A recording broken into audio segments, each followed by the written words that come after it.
Plus people here in Knoxville to watch Alabama-Tennessee today have their own memories from this old collegiate football series, but none may be more vivid than 1985. The Alabama Crimson Tide driving down the field in Birmingham, seemingly on their way to overcoming a 16-14 Tennessee lead. While linebacker Dale Jones intercepts a Bama pass and stops them. Then in the final second of the game, a 61-yard field goal try by Alabama's Van Tippen falls just short, and Tennessee beat Alabama for a fourth consecutive time.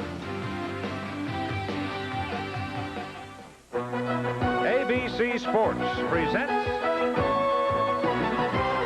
the 69th game between the Crimson Tide of Alabama and the Volunteers of Tennessee on CFA College Football.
It's an absolutely glorious day of weather in Knoxville, Tennessee, down in the foothills of the Great Smoky Mountains.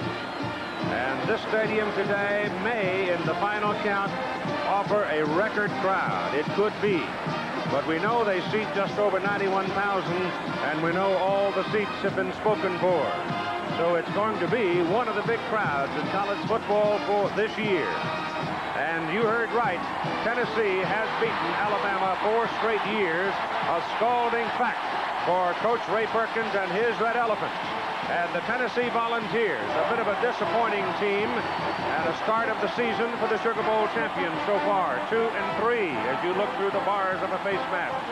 But the Volunteers have been thrashing around a little bit under Murphy's Law, it seems.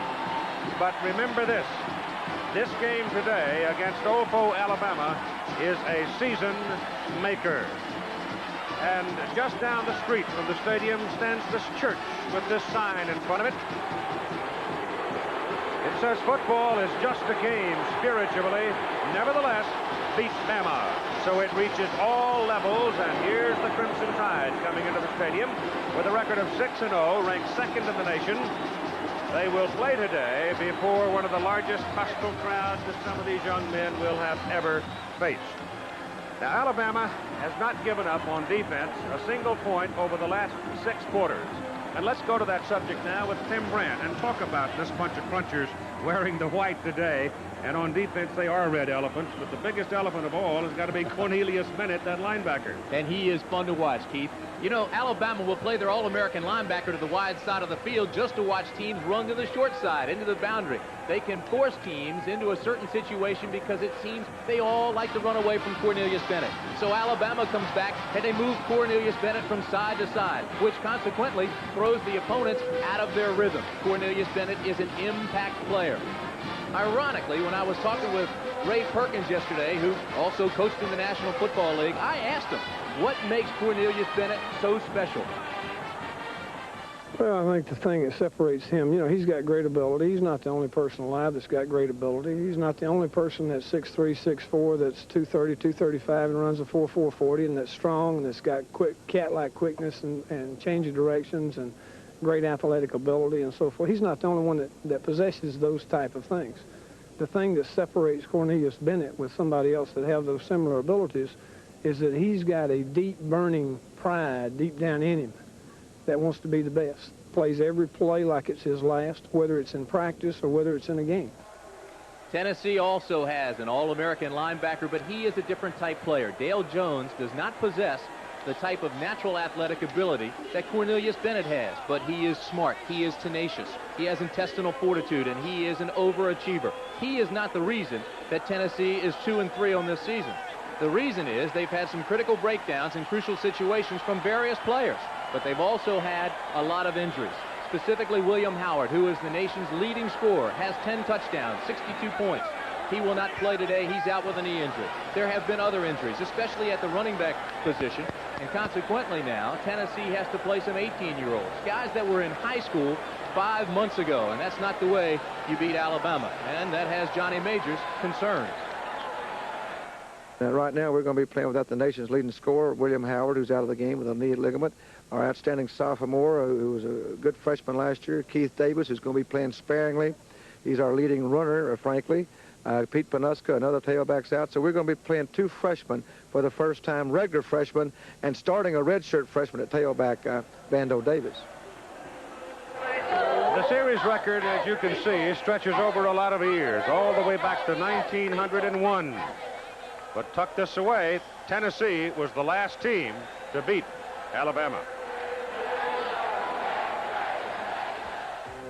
CFA College Football. This ABC Sports exclusive is brought to you by the Heartbeat of America, today's Chevrolet, by Cigna, a leader in insurance, healthcare, employee benefits, and financial services, by Honda all-terrain vehicles. Come ride with us. We'll show you America. And by Howard Johnson Hotels and Lodges. Is this Howard Johnson? Yes, sir. There's been a lot of changes. You might say we're turning the place upside down. You know, a lot is changing at Howard Johnson.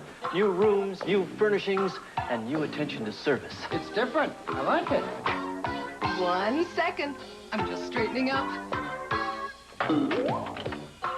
No matter how you look at it, This is Howard Johnson. we're turning Howard Johnson upside down.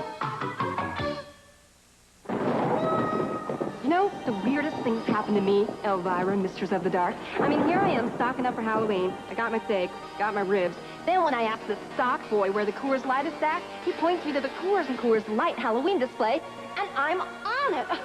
Whoa, it's like deja vu. Whoa, it's like deja vu. Look for it where you buy beer. I shop here because they slash prices. There goes another one. Happy Halloween, darling. A wild game has just been completed in Chapel Hill. 5 touchdowns scored in the 4th quarter. With 8 seconds left, North Carolina tried a 2-point conversion that would have won the ball game. Dick Crum called a screen pass, an odd call at the 3-yard line. It was incomplete, and consequently, North Carolina State held on for a gutty 35-34 win. Dick Sheridan beats the Tar Heels in his first game against Carolina at State. Yours, Keith. All right, Jim, thanks very much. And as we come into this ball game, Alabama shares the longest unbeaten streak in the country with Michigan at 11-0-1. Michigan was trailing a little while ago. Tennessee just kicked off to Alabama, and Bobby Humphrey is now returning it for the Crimson Tide, and he comes out to about the 25-yard line, and there they'll go to work with this backfield. Mike Shula will be at the quarterback spot. Bo Wright is in there, new to this alignment. Humphrey, of course, the key man, number 26, who is the tailback. But Gene Jelks, the other tailback, is healthy now, and he'll be sharing time with Bobby Humphrey. And these are 2 tough running backs. Jelks is almost like a razor blade. He is so quick that he just slashes his way through there. So here's the first offensive play of the ball game, the 69th meeting between Alabama and Tennessee. Shula pitches to Humphrey. And big one for Bobby Humphrey. A first down for him as he gets out beyond the 38-yard line. The offensive front, and these 2 big guys in the middle there, Condon and Rose. Bill Condon, 6'2", 250, and Larry Rose, 6'4", and 270. Condon is a junior and Rose is a sophomore, and they will be key people in the offensive front today for Alabama.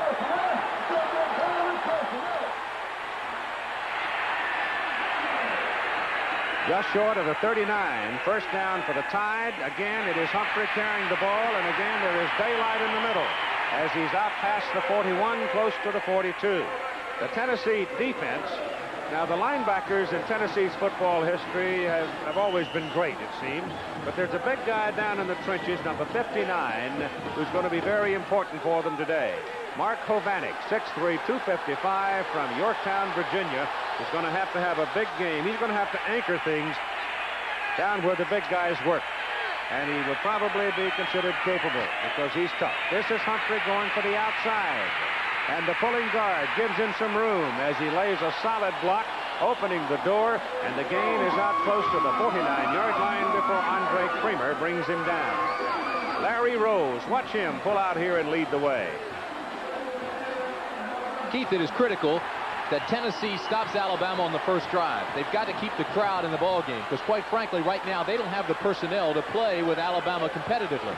Alabama has come out already and is doing absolutely nothing fancy. They came out with 2 tight ends and an I-back for every play until this one. Humphrey is out now as they go to a set one lone back, and Shula sets up on first down looking for the pass, and he's got nobody to throw it to, and Mike has to pull it down and eat it, but he gets across midfield for a couple of yards on the carry. Hovanek is the man who makes the tackle for Tennessee. So that time, Alabama tried to spread the Tennessee defense, and the Vols were equal to the challenge. Well, the play was made by Andre Kramer, who was playing that corner, and he had Bell taken and covered quite nicely. Shula saw that, tucked it away, and then the defensive backs released the receiver and came up and supported on the run and made the tackle. Point we made in the early on hours of the day that Shula with a touchdown pass today becomes the career leader in touchdown passes for Alabama. It is second down and 8. Humphrey hit at the line of scrimmage and gets away. Charles Kimbrough, the outside linebacker, had a hold of Bobby Humphrey, but he couldn't wrap the arms on him. Humphrey shakes him off and picks up a first down. We talked in the pregame about Tennessee having breakdowns in critical situations. Here they make the big play. It would have brought up a long situation, but instead, look at this. They let him get out of their grasp. They're not wrapping arms. They've got to do that to beat this team, especially against a running back like Bobby Humphrey, who has sprinter speed and he has the strength to break away from tackles. And he's out of the ball game now as Gene Jelks, a 5'11", 170-pound sophomore from Gadsden, comes in for the Tide, and he is the faster of the two. And there's the hole on the left side for Gene Jelks, and he's got 8 yards on that carry, and they're chewing him up right where we thought they might. Well, Gene Jelks has been in the whirlpool since he injured his ankle the 3rd week of the season, but he knows you can't help the club in the tub. So he wanted to get back in and start playing again because Humphrey was going over the 100-yard mark every time he had the football in a game. So now Jelks is back. And it's second down and 2. Jelks has it again, cuts it back into the middle, bounces to the outside. First down, Alabama at the 19-yard line of Tennessee. Charles Davis, the strong safety on the stop. He may be coming off a sprained ankle, but even when Jelks is sore and a step slower, he's still 2 steps faster than most guys. You see, he goes through a hole that's there and then gets into the secondary and immediately cuts it to the right side to try to find some room in that secondary between the defensive back and the safety. So it's a first down, Alabama at the Tennessee 19-yard line. Bo Wright, number 40, is the fullback. That's Al Bell in motion. Jelks for the ball. Block on the corner, 13-yard line. Pick up of 6 on that carry before Kimbrough brings him down. That's Charles. There are 2 Kimbroughs in the Tennessee alignment. The backup for Charles, who spells his name Kimbrough. He's backed up by Brian, who spells his Kimbrough Kimbro. Boy, look at number 22. You know, he was the most valuable player in the Aloha Bowl. He's been the SEC Player of the Week, Sports Illustrated Player of the Week, runs for touchdowns, throws for touchdowns, and he's only a sophomore, has not reached his full potential yet. Second down and 4. Fullback, Bo Wright, up the middle, inside the 5, to the 1, touchdown!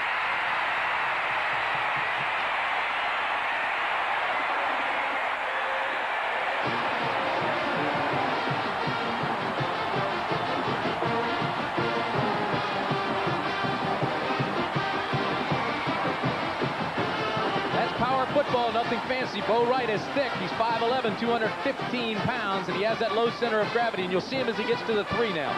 3 volunteers have him. 4 volunteers. He's still driving, and he takes 4 of them with him into the end zone for the touchdown. Van Tiffin is out for the extra point try. He's got 116 in a row and nails this one right through the middle as Alabama extends its collective record for a new NCAA mark. And with 10:24 to go in the first quarter, Alabama takes the opening kickoff and grinds it for a touchdown. When we want to work up a sweat, nothing works like this full-size Chevy pickup. It's got the muscle of a fuel-injected 350 V8. And it's available in every full-size Chevy. It's got the strength of girder main front suspension. Where? Oh, there. Plus, double-wall construction. So, when you need a tough-working partner, nothing works like a Chevy truck. Nothing. Yeah? Yeah. Right? There's a tendency in business to focus on the big picture. But at Cigna, we realize the big picture is actually made up of millions of smaller pictures, which is why our companies provide an array of insurance, healthcare, employee benefits, and financial services to millions of individuals and thousands of businesses, one person at a time. Cigna, personalized service to business around the world. The Tennessee Volunteers' 1985 Southeastern Conference Football Championship was their first since 1969. One story not directly related to football today. A Baltimore paper, the Baltimore Sun, reporting this morning that discussions are ongoing between attorneys for basketball coach Lefty Driesell of the University of Maryland and officials of that university, and that those discussions are aimed at Driesell's eventual departure from the university. Of course, if you were here with us at halftime last week, you heard Dick Dull, the athletic director who has resigned, say that, in his words, he wouldn't put a dime of his money either way on the question of whether or not Driesell will remain. But speculation now rife in Eastern newspapers that Lefty Driesell is headed for an exit from Maryland. Now back to Keith Jackson. What's up, Mom? Bo Wright getting his first collegiate start, just scored his first collegiate touchdown for the Alabama Crimson Tide. And now the Tide will kick off to Tennessee with Anthony Miller, 180-pound sprinter from Pasadena, California, waiting to receive it. Another one of those sprinter wide receivers for Tennessee. High kickoff, 5-yard line. Miller breaks from his wedge and gets to about the 20-21, where he is brought down. Jeff Francis opens that quarterback now for Tennessee, growing every week in that position. Number 87 is Joey Clinkscale. We think that those two are going to have to hook up some today if the Volunteers are going to be in the hunt. Clinkscales is an outstanding and exciting wide receiver. Just don't think that Tennessee can run against this Alabama defense effectively or consistently. They have to go to the air, and you're right, Francis has improved. He was 23 of 33 passes last week against Army. Keith Davis has opened in the backfield with 2 sore knees, so he's in there, and on the first play, they'll throw it. They go down the middle with it, and the pass is complete to the tight end, Tim Hendricks. And Hendricks is going to have the pickup of about 7, close to 8 yards. The offensive front, Wilkinson, Bruin, Kirk Galbraith, and Smith, they're big enough, but they're a little short on experience, and they perhaps might be a little short on foot speed. But it's a rather good offensive front for Tennessee. Pickup of, call it 7, second down and 3. Davis is out now, and Charles Wilson is the lone remaining back for the Volunteers. And Wilson has the ball and has a first down as he breaks it big. He blew that thing all the way to the 45-yard line, and he had a huge hole in behind John Bruin and Bruce Wilkerson. Wilkerson is the key to that offensive line. He is all Southeastern Conference preseason All-American. You see, he just takes his man and rides him out there to the right. And here comes Wilson up inside. Well, when you start throwing to your tight end and you start going outside to the wide receivers, the running game opens up. So they've been effective now. 1 pass, 1 run. Interesting that Charles Wilson is from the same hometown as Bo Wright, Pritchard, Alabama. Jeff Francis from Mount Prospect, Illinois. Run down from behind. Guess who? And it's a fumble. And it's Alabama's football. I thought he was out of bounds. No, the ball sir. Got loose.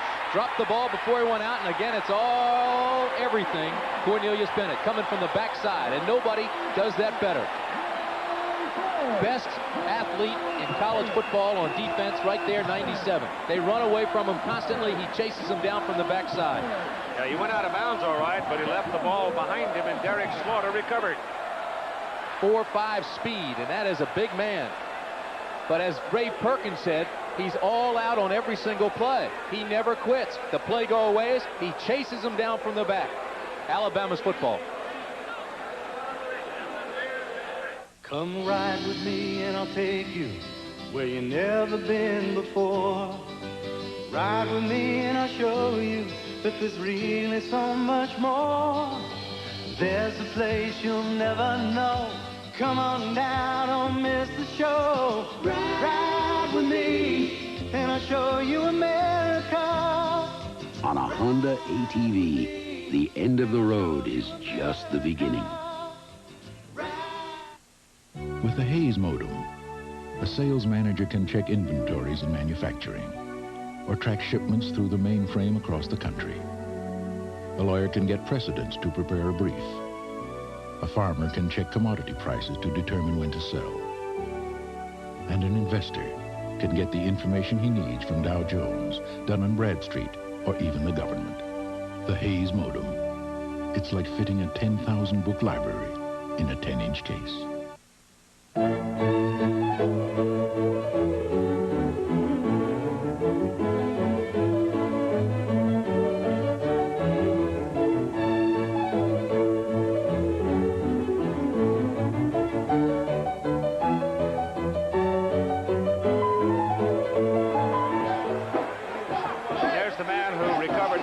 Derek Slaughter. Alabama now with an opportunity, first down from the Tennessee 43. They march right down the field with the opening kickoff to go ahead, and it's Humphrey and Wright lined up behind Shula with Al Bell in motion. Humphrey with the ball. Big hole on the right side. Once again, somebody had a hold of Humphrey, but he broke the tackle. There's a penalty flag thrown back up around the 35-yard line. First man that hit him was Darren Miller, inside linebacker for Tennessee, but I think that one's going to come back. The referee is Jimmy Harper. Clip, Alabama. Bud Mostello, the umpire. Billy Schroer, the linesman. Line judge Ed Dudley. Joe Delaney, field judge. John Fleming, side judge. And the back judge is Dick Pace. In Alabama's first touchdown drive, their first possession, Humphrey ran for 32 yards. Jelks for 28 and Wright for 13. Shula picked up 2. They tried a pass, or at least Mike dropped back to look to throw and pulled it down. What a break, though, Keith, for Tennessee. Again, as you mentioned, Darren Miller came through. Now, he weighs 236 pounds. Bobby Humphrey is 180 and just bounced off of him like a pinball. The ball is at the Tennessee 49 now, where it's a first down for the Tide. They've got to go to the 33. They need 16 yards for the first down. Same formation, same movement, and same man with the ball, Humphrey. And Bobby's to the 44. That time he chose to run right side behind Condon and Joe King. Alabama up front. Hoss Johnson's 270, Rose 270, Neighbors 250, Condon 250, and Joe King is 290. Auburn big at halftime over Georgia Tech. Because Auburn waits down at the end of the calendar, end of the season for Alabama in Birmingham. From the 44, second down, 11. You got 2 tight ends on the field for the Tide, and this time Bell comes back to the ball. And Bell's got the ball on a reverse. Gets 2 blocks on the corner and gets down to about the 33, and he is close to a first down. There was very little deception in that particular play. They simply showed it, ran it, and come up just short of the first down. Keith, this is basically the same defensive unit that we saw last year. They have 9 starters back from the 1985 team that went 9-1-2 and was extremely impressive against Tennessee, and it just does not look like the same personnel. They aren't as fast, they aren't gambling as much, they aren't as aggressive, they aren't wrapping their arms. Third down and a yard for Alabama. Shula going for it. Clay Whitehurst, touchdown. Penalty flag. Whitehurst beat Kramer. It's going to be interference against Kramer. He pulled down his arm. Didn't make any difference. Whitehurst went up and pulled it down with his left arm one-handed. but it was a great fake by Shula.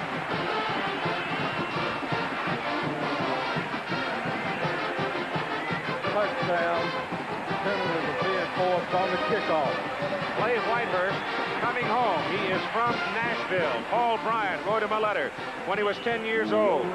And immediately Clay Whitehurst became an Alabama football fan, and when he became the quality player that would be recruited by them, he didn't hesitate. He knew where he was going the whole time. And if Van Tippen adds the extra point, and Alabama has jumped out to a 14-0 lead over Tennessee with 7.5 minutes to go in the first quarter. Look at the fake by Shula, though. He's got the ball on his hip.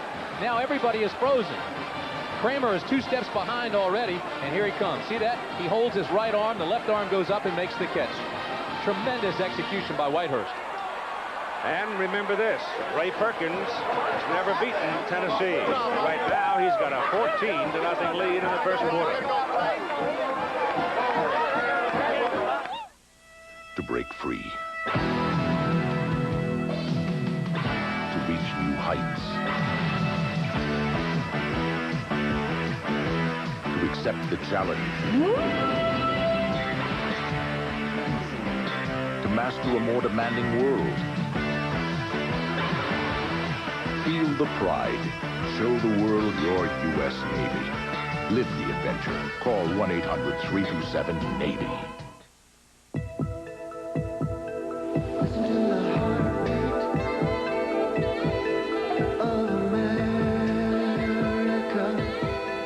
Listen to the heartbeat.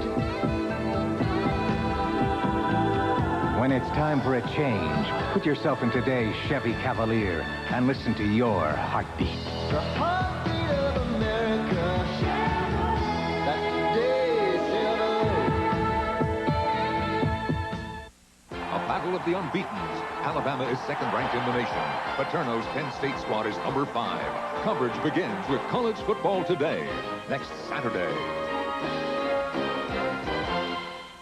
Well, with 4 straight wins over 4 years, the Air Force had done to Notre Dame's Jerry Faust pretty much what they did to Japan at the end of World War II. But Lou Holtz put a stop to that. The Irish win today 31-3. Also in Giant Stadium, in a game in which only 1 touchdown was scored, Florida beat Rutgers 15-3.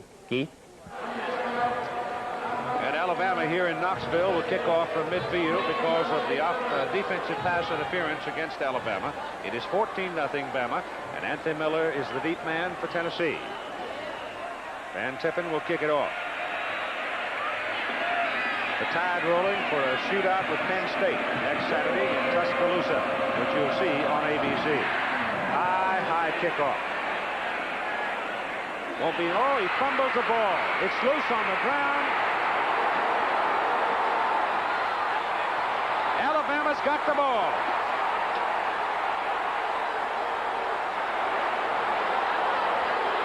Number 91 comes out of the stack with it, Craig Epps. A linebacker, as Miller lost it, dove for it and never found it. Keith, the play was made by Van Tippen. Although he was kicking from the 50, you would think that he'd kick it into the end zone. He didn't. He pooched it and kicked it very high, let the coverage team come down. Because it was high, it was hard to handle. The ball's on the ground, and now the coverage team is down there, recovers, and Alabama has the ball on the 12-yard line.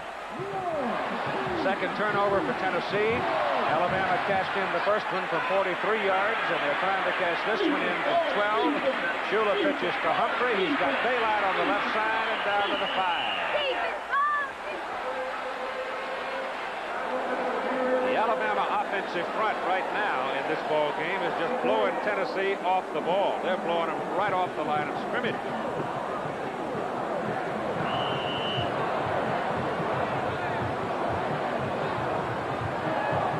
See, there's not that much of a size difference between the offensive and defensive lines here either. But it's just power football. Right now, Tennessee is not sure what's taking place, and some of those guys are looking out through their belly buttons. To the goal line goes Humphrey, but he is stopped just short. But he will have what appears to be a first down. First and goal at the Tennessee 1.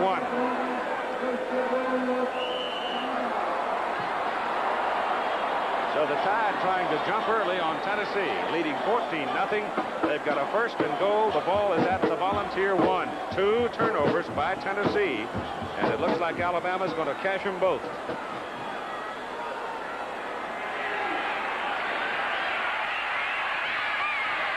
Humphrey didn't get there. He tried to go over the top, and a couple of volunteers were waiting for him.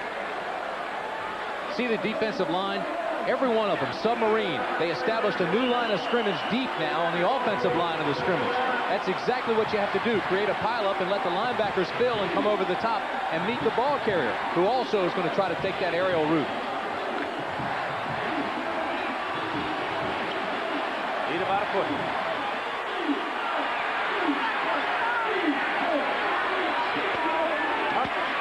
Shula's got it, walks in, touchdown, Alabama.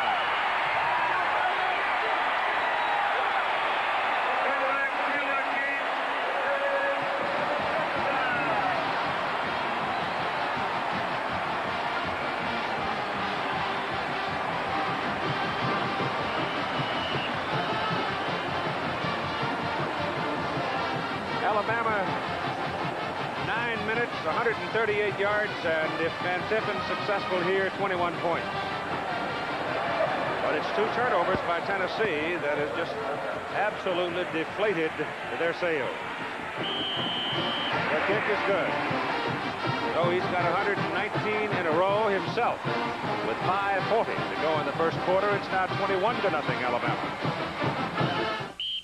Announcing the Valvoline 4-Guard I Love a Parade sweepstakes. Win a trip for 4 to 4 of America's greatest parades. To enter, watch the next commercial and remember what the driver of the smoking car says. Then go to a participating store for details. Big parade this year. It's the economy.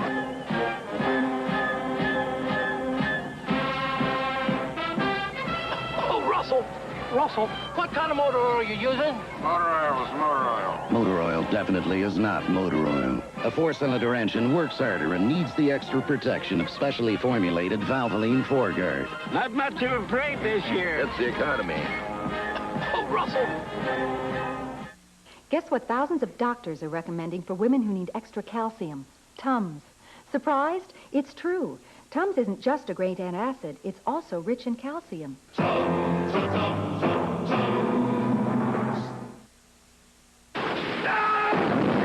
You see anything? For MacGyver's Richard Dean Anderson and Valerie Bertinelli. The battle begins at home. Ordinary Heroes Sunday. Vince Dooley is now 19-1-1 at Georgia against Vanderbilt as the Dogs beat the Commodores again today. Lars Tate, 19 carries, 112 yards, 3 touchdowns. And in Ann Arbor, it is sticky for the Wolverines as Iowa leads 10-3 in the second quarter. Keith? Mike Shula has now become the all-time career leader at Alabama in touchdown passes. You saw that a while ago to Whitehurst. Now you've just seen him walk in for a touchdown to make it 21-0. And the Tide kicks off. Van Tiffin again has it high to Anthony Miller at the 5-yard line. And he is spun down at the 21, and he's lucky he didn't lose the ball there because it suddenly got out there in a loose position. Inside, I want you to have a look today at Wayne Davis, number 58. Because this defensive alignment and the way they're trying to make Tennessee work, if they run the ball at all, I would think Wayne Davis, who is a very solid football player inside, could have a big day. 6'4", 220, a senior from Gordo, Alabama. Tennessee comes out now. Jeff Francis is the quarterback with Vando Davis. And Francis's pass is a bullet thrown very hard for Joey Clinkscales, and it went by him, and the pass was incomplete. Well, we told you early on today that Johnny Major's team had sort of been wallowing around under Murphy's Law, or cloud, it seems. But Tennessee's punter Bob Garman was warming up today and pulled a hamstring and is out of the game. So what in the world do you do? Now they've come out and turned it over twice. It is 2nd down and 10 from the 21. Pitch goes back to Vando Davis. Vando Davis started his career at Tennessee as a defensive back. He's a 6-footer, 185 out of Wilmington, Delaware, a redshirt freshman. And trying to get around the corner, he runs into Randy Rockwell. Randy Rockwell plays an outside linebacker position for the Tide at 6'3" and only weighs 200 pounds. But he's very quick. So it's still 3rd down and about 10 from the 21. And Alabama is caught trying to anticipate unless somebody moved along the front for Tennessee. It's against the Tide, encroachment. Johnny Majors taking on a little more of a grim look here, standing in the shade at Neyland Stadium. Postman on the defense. 5 yards, makes it 3rd down and 5.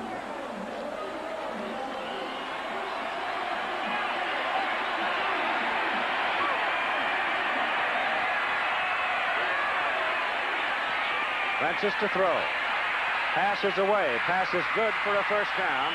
Up around the 33 to Terrence Cleveland, the wingback. Cleveland not very big. He's out of Sweetwater, Tennessee at 5'9", 155 pounds.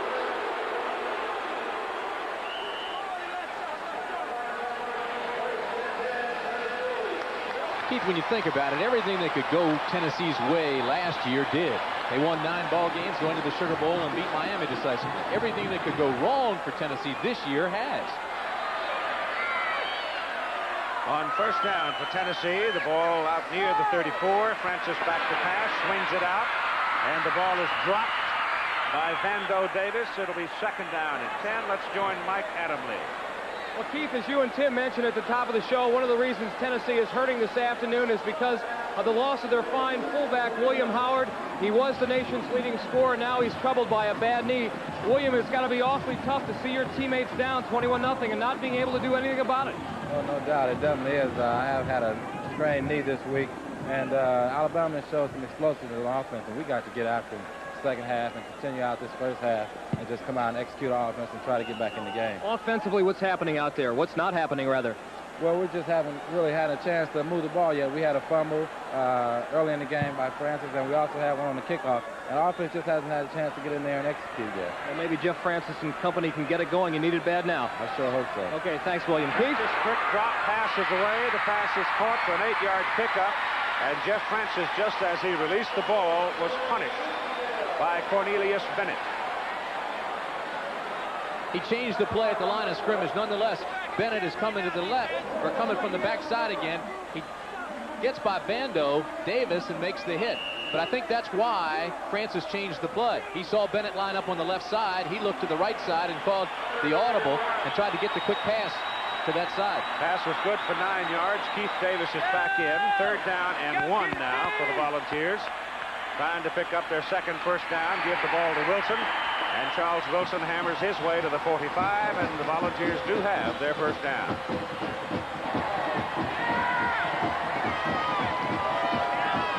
The way this series has ebbed back and forth over the years, you're not out of the game at this point. But Tennessee's got to get themselves under control, quit making mistakes, and possess the ball for a time and score some points. Vando Davis is back in now at that tailback position out of the I formation. He's checking again, changing the play. Sin Davis. And he'll have another Tennessee 1st down as he gets to the Alabama 41, and again, big hole in the middle. So that means that Bruin and Galbraith and Wilkerson are doing some work in there, and they're controlling one of the better nose tackles. You see that time Kurt Jarvis run himself out of the play. He went to the right, and Davis came back to the left side, so effectively they didn't have to block Kurt Jarvis that time. Francis, screen, Miller, good block to get him down the sideline, out of bounds, inside the 15, at the 11. Ricky Thomas finally got him. Keith, you're seeing the maturity of a young quarterback now. Last week he gained confidence. This week, the play prior to this one, he saw that Cornelius Bennett lined up wide, so he gave the ball inside, underneath on the quick opening. This time he goes to the backside again, away from Bennett, and he goes to the flanker screen, so they're mixing their plays well. They're still going away from Bennett, but they're now spreading out that Alabama defense. And if it's spread out, it can't be as big and strong and come upfield as quickly.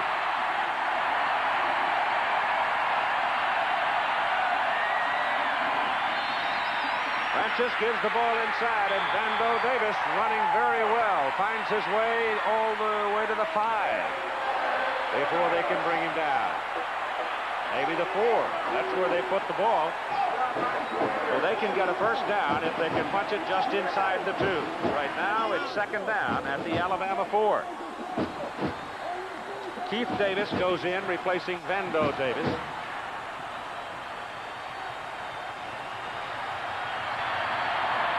Jim Miller is out there in the fullback position. They're set up in the power eye. Come back this way with it. Carrying his 32, Charles Wilson. And Wilson is down to about, he's close to the 2, but I think a little short of the first down. Wilson sat out a great portion of last season with a persistent shoulder ailment. Then he broke his forearm in this preseason, and right now he's playing with a cast on his arm. You can see it right there. See the right arm? He's playing with a cast and still has a broken forearm. It's Charles Wilson, Jim Miller, and Keith Davis, and Miller primarily in this alignment is a blocking back. 6-footer, 225-pound senior out of Nashville. Now Wilson has come off the field. No, it is, yes, Charles Wilson coming off the field. Miller is a good blocker. He's 6 foot, 227 pounds. He's not one of the thoroughbreds. He's more of the plow horse type, and I mean that as a compliment. He works hard. He's tenacious. He's fundamentally sound, and he is a mature leader. He can block very well. He came off, turned around, and went right back in. And he lines up in the tailback position. On 3rd and 1 for the first down. Alabama folks are in that end of the stadium, and they're not healthy. Touchdown, Keith Davis.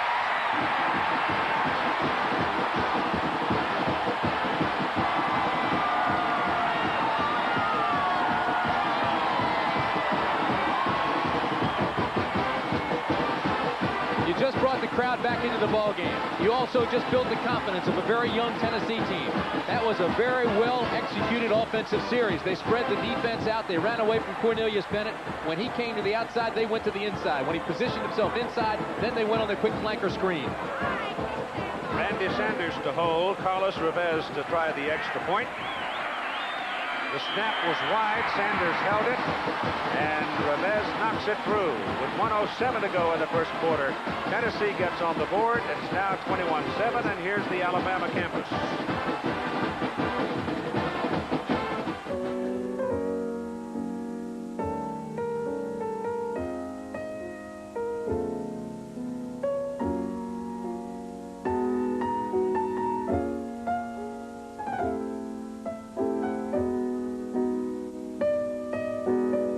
At the University of Alabama, bringing out the star quality that's in everyone is our proudest tradition.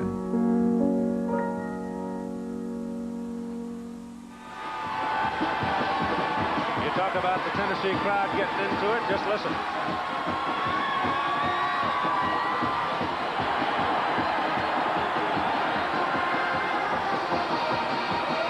Davis scoring from 2 yards out, 21-7 now, as Tennessee will kick off to Alabama.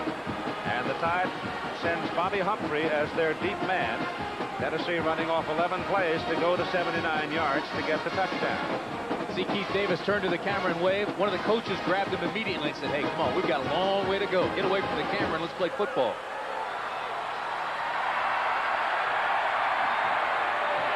Long, high kick by Revez. Whoa. Oh, boy.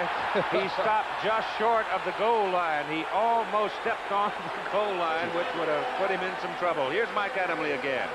Well, Keith, it's not uncommon for teams before big games to pull out every single stop. Now, I don't know if there's any psychological ramifications behind this, but for the first time ever, the Tennessee Volunteers are wearing some gaudy orange shoes. They were donated by a prominent shoe company.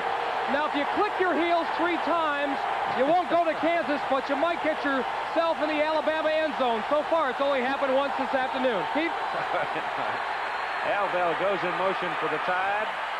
Humphrey carries the ball up the middle, and he picks up 3 yards, and the Tennessee defense now taking a little heart from the success of the offense, and the gain is only 3. Well, I can't tell you how close Alabama came to making a mistake on that kickoff. It's a good thing he wears a size 10 instead of a size 11, or that ball would be on the 1. Right. Second down and 7. Bell has been in motion on virtually every play, but he's yet to see the ball, and here he goes again. Shula back to Humphrey.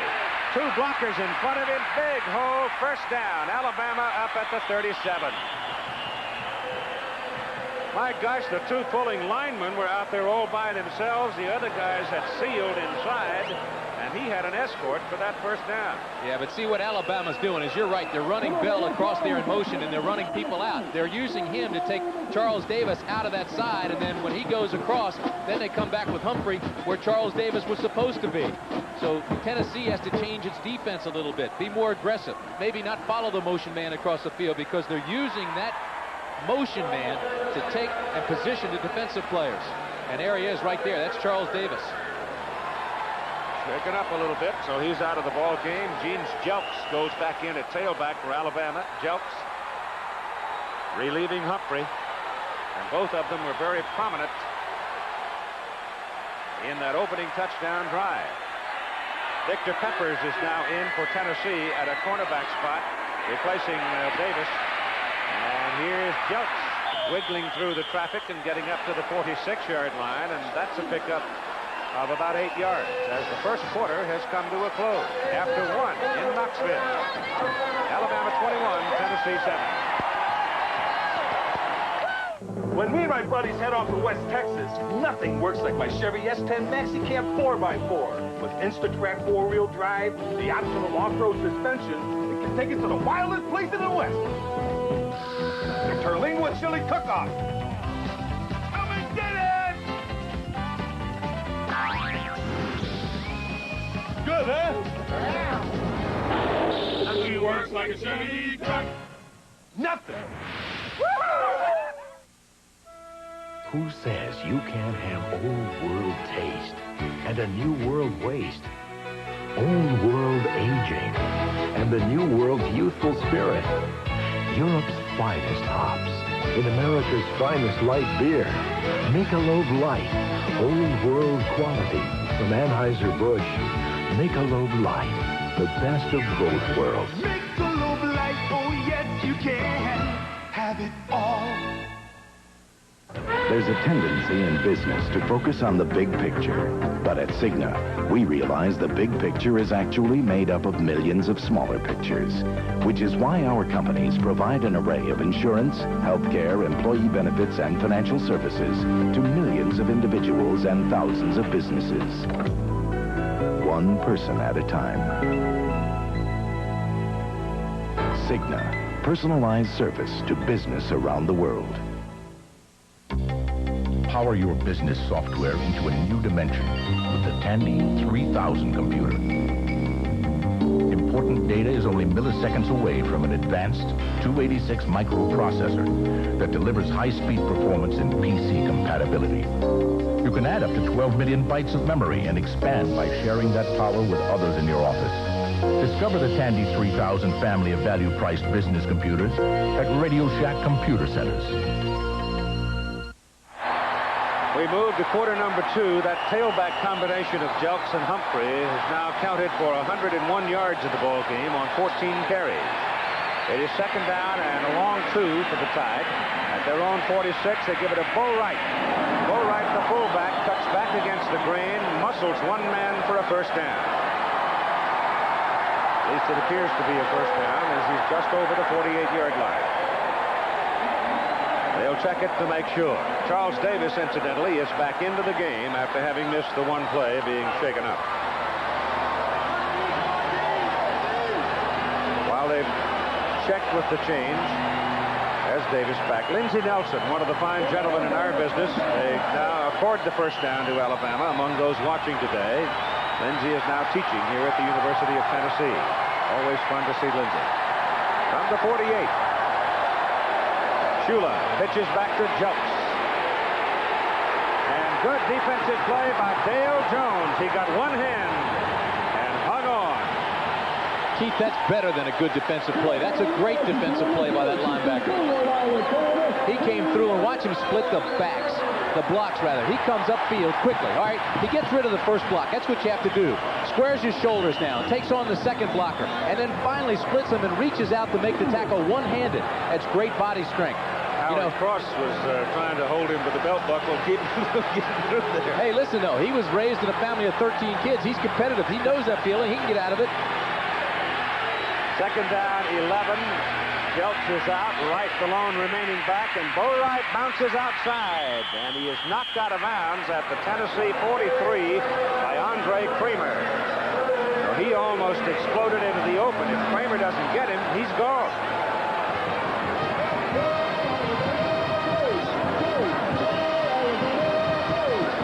Third down and 2 for the Tide.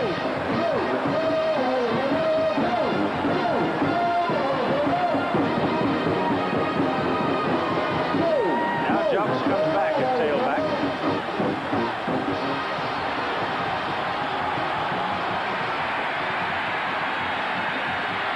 Got the ball.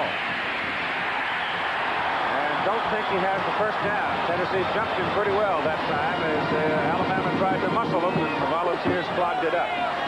So let's see about whether or not it's a first down, and this time they may have to bring the change over. Lindsey Nelson and Mel Allen. Nelson is a UT graduate, and Mel Allen, of course, an Alabama graduate. And they went to New York collectively and sold NBC back in 1953 on the idea of NBC doing an Alabama-Tennessee game for Birmingham, and they did. It turned out to be a 0-0 tie. And Lindsey tells the story saying at least the 0-0 tie preserved the friendship of Nelson and Allen. You see, they're just short. But look what they've come to now. You got Maryland and Washington State, right?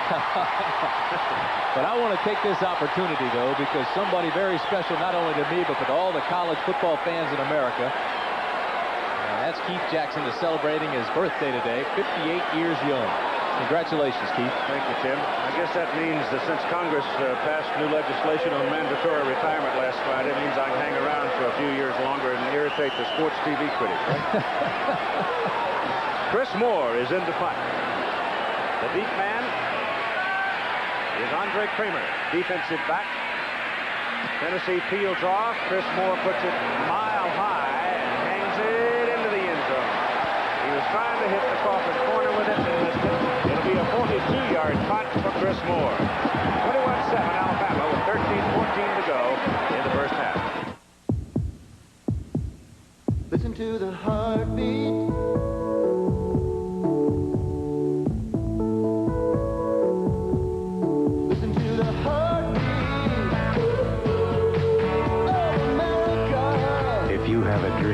Put yourself in today's Chevrolet Corvette and listen to your heartbeat. The heartbeat of America.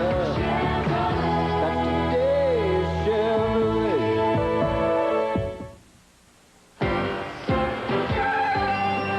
This year, 1 out of every 6 cars will need to have its brakes repaired. That's why at Midas, we offer a free brake inspection. If your car needs work, you know it's being done by experts. 500,000 people a year have their brakes fixed at Midas, and we're glad to have the business.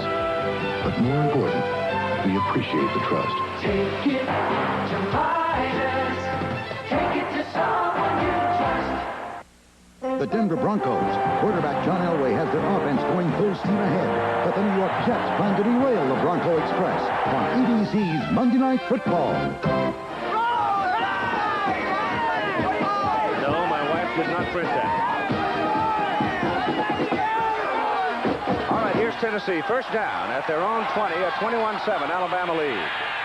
Jeff Francis stays in there at quarterback, and Keith Davis is in the backfield with Charles Wilson, and it is Wilson to the 25.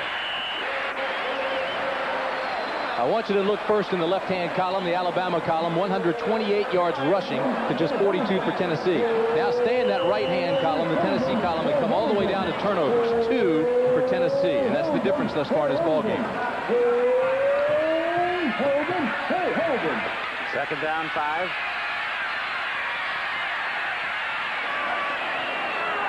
Davis is out. Wilson caught in the backfield by Kurt Jervis. Quick, big man, 6'2", 265, senior from Gardendale, Alabama. That's just good old-fashioned football right here. Watch the nose guard now. Takes the right approach, just out-quicks the center. He's by him before the center can even look for the block, and he's into the backfield. Now, he doesn't know who has the football, so he grabs both. Oh, me? You took them both on. Third down and movement along the front. Yeah, see, no wonder he got so quick.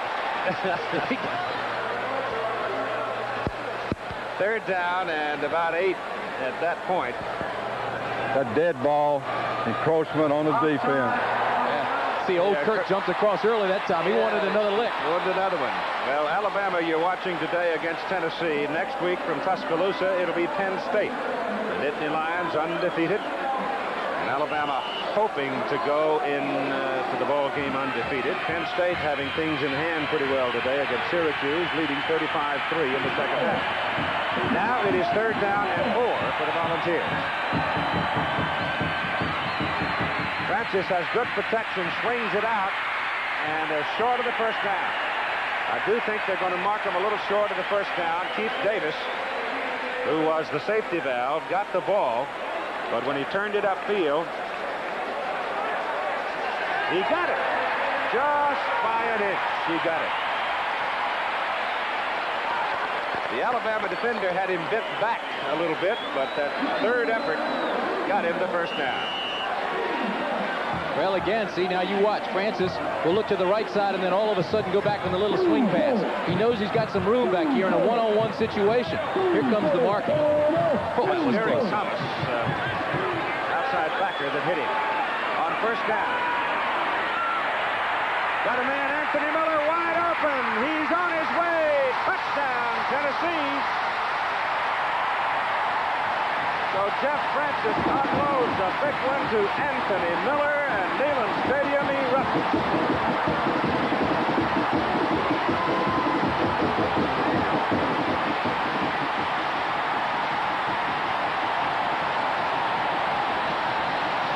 Francis throws a strike. Miller, the fastest player on his team. Now look at him. He never takes his eyes off of him. He unleashes the ball. This is a 70-yard touchdown. By this time, it's too late. Kermit Kendrick, the free safety, had taken the inside bait. He got caught in the middle, never got outside to release. Touchdown, Tennessee. And Rivers in for the extra point. And we've got a ball game. With 11:39 to go in the first half, it's now 21-14. You know, Jerry, sometimes I take you for granted. You're a terrific husband, a great golfer, and a super salesman. Hey, Beth, what is this? A financial genius. You're not. Well, I got an idea. Why don't we get some advice? You put a lot into life. You deserve to get the most out of it. We can help. Mike Stone, New York Life. Jerry Carrera. Jerry. What's that? At New York Life, we have the resources to make the most of your resources. We offer a range of financial opportunities, including mutual funds, universal life, IRAs, and limited partnerships. Jerry, you are making the right choice. Beth, Don't settle for less than you deserve. I know. Get the most out of life with New York Life. Army was heavily favored to beat Holy Cross at home, but the Crusaders, having a banner year under brand new head coach Mark Duffner, lead 17-14 with 40 seconds to go in the fourth quarter. Gordon Lockbaum, Holy Cross's two-way player, played on every play except for punts in the first half. Back to you, Keith. Thank you, Jim. 21-14 ball game before more than 90,000 at Neyland Stadium in Knoxville, Tennessee. Volunteers coming up with a 70-yard pass run play. Anthony Miller, the young man from Pasadena, California. Walt Harris found him. He was out visiting in Pasadena area and came away with him. Another one of those sprinters that does so well here. High hanging kickoff goes to Bobby Humphrey. And Humphrey coming up the right side gets to the 25 to the 26. Let's take another look at the hookup of Francis to Miller. Two keys here. First, Robinson, the cornerback on that side for Alabama. He came up to support the run. Didn't think they were going to throw. He guessed wrong. Then the safety, you see him there in the middle of your screen, has already taken the bait inside, and he is nowhere in sight. And there's not a soul in the field other than maybe Grady from Tennessee that could catch Miller from behind. comes out. The crowd is back into the ball game now. First down tied, their own 26. Humphrey carries. And Bobby gets a first down for Alabama as he picks up 11, almost 12 yards on that gallop, with Milton Gordon bringing him down for the ball. Now the offense, Keith, has done its part. It's put 14 points on the board. The defense has to do its part now. The defense, of course, as we said, has 9 starters back from last year's team that played extremely well, won the SEC title, and went into beat Miami in the Sugar Bowl. But right now, it's the young kids, the freshmen playing offense, that have done all the damage. Humphrey again. And another first down, and more as Bobby Humphrey. He's running like a 240-pounder. People are just bouncing off of him, and Bobby weighs only 185. But he is so quick. Yeah, I'll tell you something, though. He is the team's leading rusher. They give it to him almost 15 times a game, and he averages over 5 yards per carry. Now, that's reliability. He also is one of the best receivers on the club. But you see here, he tucks that ball away, and anytime a defender comes near him, you see that left hand going wrap. He now has 12 carries, 103 yards. Alabama on the Tennessee 36. Gene jumps in at tailback. He bounces outside, and he picks up 9 yards. Well, there's something, aren't there, those two? Humphrey 185, jumps only 170, but both of them just cut quick. Oh, I'll tell you, this is turning into a track meet. These games often do. They often do. I'm impressed, though, with that guy, Ray Perkins. He has his guys that give up 2 touchdowns. It's now 21-14, and right away he sends that offense back onto the field. He says, line them up, straight ahead, no fair dodging, let's go after him. Second down and 1. Jumps, daylight in the middle, and another Alabama first down at the Tennessee 16-yard line. And they're tearing them up in the middle. Charles Davis, the strong safety, making that tackle. The 14 Tennessee points, the most scored against Alabama's defense since last year's Auburn game.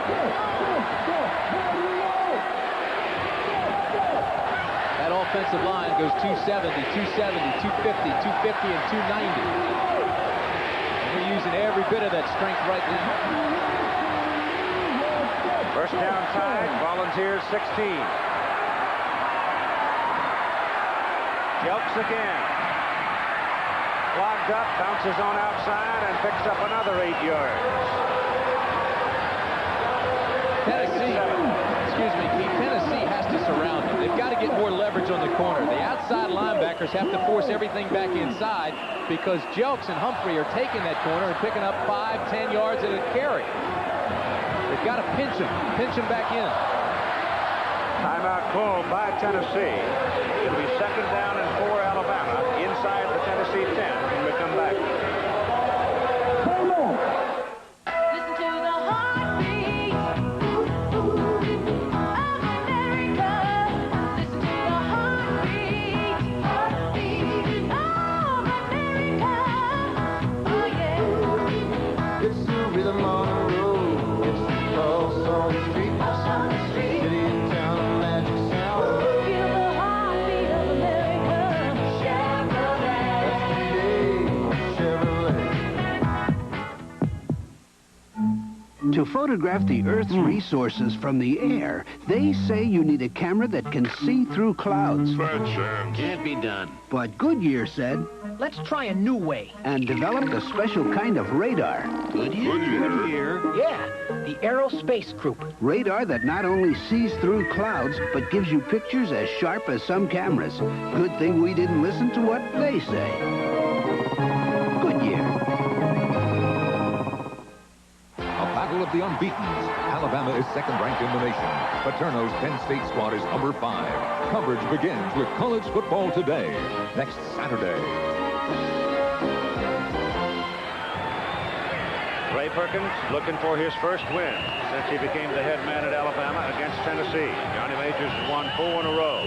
It is Alabama's ball. Second down and 4. The ball just inside the Tennessee 10-yard line.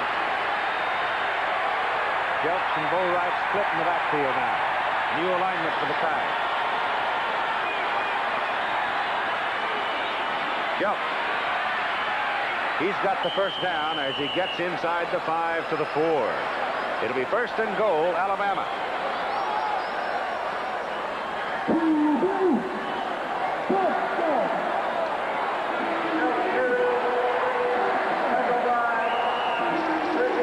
outside people have to be conscious that the last time Alabama scored, it was a bootleg by the quarterback on the outside corner. They gave up that corner. Now they've got to penetrate, shut down the middle, but don't let anybody outside.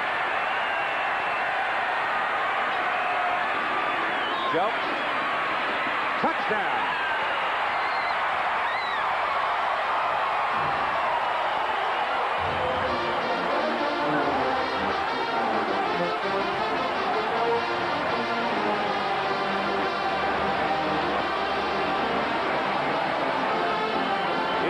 Just put his face mask on the back of Condon and King and followed him in the end zone.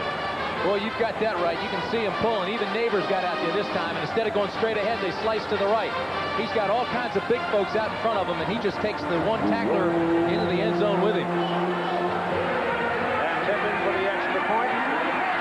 He's good. 9:47 to go in the first half, and it's 28-14 Alabama. These guys are going up and down the field. We may need 3 digits on the scoreboard. Now it's Johnny Major's job to go over to his young kids and say, hey, look, we got 14 points. Let's just keep going. We can come back. You have to believe in your coach. I don't care what he tells you. If he says a mosquito can pull a wagon, don't question him. Just jump on. That's what he has to do now. He has to pump up these young freshmen and tell them, look, we can move on these guys. You're faster than they are. Let's go after them. And Tippin, incidentally, has 120 straight conversions. He's just 5 short of the NCAA record. And Alabama already holds the consecutive extra point record, stretching through 3 different kickers at 179 straight. There are your top 10 scorers, and we look at the Penn State score with interest because next week we'll be seeing the Nittany Lions against Alabama in Tuscaloosa here on ABC at 3 Eastern Time next Saturday. Look at Hayden Fry's boys going against Michigan, 10-3 at the half. Canceled practice one day this week, Hayden did, because he had 43 players that were all nicked up. Here's the kickoff, and it's a good hanger going down to Miller. Takes it right on the sidelines at the 9-yard line. And there's a lot of traffic on that sideline, but he gets it out across the 25 near the 27. There, Tennessee will go to work. Talking about Hayden Fry, I suspect that was a coaching ploy. Build the confidence of Michigan a little bit.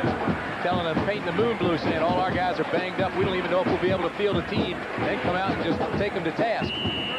He's been known to do that. The only man to win Coach of the Year honors in 3 conferences, Southwest, Missouri Valley, and Big Ten. From the 27, first down, Tennessee. Charles Wilson is your lone remaining back. That's Clinkscales in motion, gives them trips on the top side of the picture. And Francis goes that way to Miller, and he catches the ball falling down and loses back to about the 24.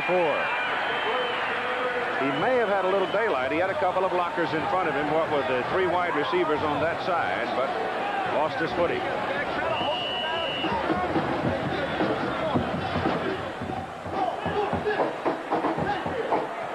Vando Davis comes back in as tailback now. May see Tony Thompson, a freshman from Lake Wales, Florida, before the day is over.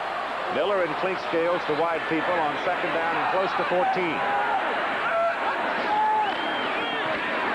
Give it to Vando Davis, and he gets back to the original line of scrimmage to the 27.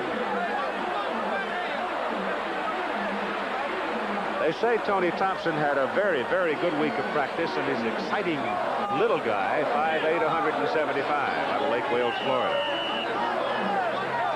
Now they've got 3 freshmen they're very high on, Tony Thompson, Reggie Cobb, and Greg Amsler, but they wanted to redshirt all 3 of them, and now just because of the injury factor, they're not able to. They go back to the 3 wide alignment with Wilson, the lone remaining back, third down and about 10. And we've got penalty flags. You can imagine how hard it is to hear with more than 90,000 people all involved. This big bowl. Alabama, part of the reason they practiced inside this week was so they could play music and loud noise on the amplifier. Dead ball, illegal motion, false start on the offense. So that the Tide could get used to the loud noise and put it on the amplifier and blasted it the whole time practice was going on.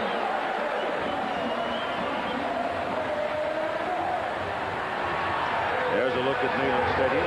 We'll get a crowd count before we get done, but this time of the year it can just be glorious down here. What with the leaves turning and the bright blue sky, I don't see a cloud. We've got that kind of a day today. We've had a full moon the last 2 evenings. third down and about 15 as the ball comes back to the 23. I tell you, Francis goes out to dinner tonight. He'll be writing notes. He won't have a voice left. Screaming down the line, gets some protection, gets his pass away down the middle, and it is incomplete. Trying to get the ball to Clinkscales. Joey was out in the middle of the secondary, but he threw the ball behind him. And so Tennessee will have to punt it. Now here comes a problem for Tennessee, because the Tennessee punter hurt himself, pulled a hamstring warming up, and Jim Asman has to come in and do the punting. He's a senior. So they've lost Garman, who was averaging just under 44 yards per punt. Now Jim Asman is slammed into the breach. Let's see how he does. Whoa. Not bad. Greg Richardson coming across, fumbles the ball out of bounds at the 38-yard line of Alabama. So that's a 40-yard punt. So Jim Asman answers the call and does well on his first attempt at 7:35 to go in the first half. There's a tendency in business to focus on the big picture. But at Cigna, we realize the big picture is actually made up of millions of smaller pictures, which is why our companies provide an array of insurance, health care, employee benefits, and financial services to millions of individuals and thousands of businesses. One person at a time. Cigna. Personalized service to business around the world. I own a PC and a VCR, a condo on the beach, and my own company. But I don't own a car. I lease with GMAC. For me, leasing was smarter than buying. It's just good money management. And since I worked out the terms with my GM dealer, I can pay less each month. It was easy. Now I've got the new car I want, and leasing frees up my money for other things. GMAC Leasing, only at your GM dealer. For you, it just might be smarter than buying. Crimson Tide man rolling his videotape. 95,116 at Neyland Stadium watching the game today. Alabama to the attack now. First down for the Tide, their own 38-yard line, leading 28-14 in the second quarter. This is Bobby Humphrey. Boy, is he having a day, huh? My goodness, he's up to the 45. That's a 7-yard pickup.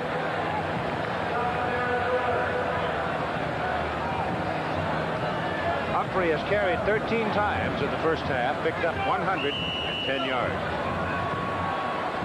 Well, if you're on defense, you're saying, is that 26 back there or 22? And somebody turns and says, who cares? They're both having big days. They're fast and they're getting through us. Right. Jelks has 75 yards on 11 carries. Second down and 3. This time Humphrey is hit behind the line of scrimmage by Mike Whitehead, middle guard, a junior from Americus, Georgia. And he put his hat right on his numbers.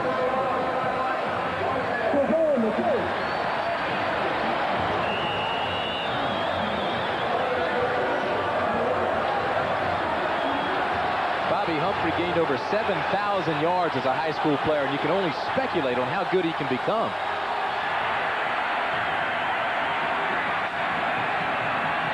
Third down and 4 now. Mike Shula back to throw. Passes away. Al Bell sees it for the first time. Makes the catch. First down, Alabama. Tennessee 42.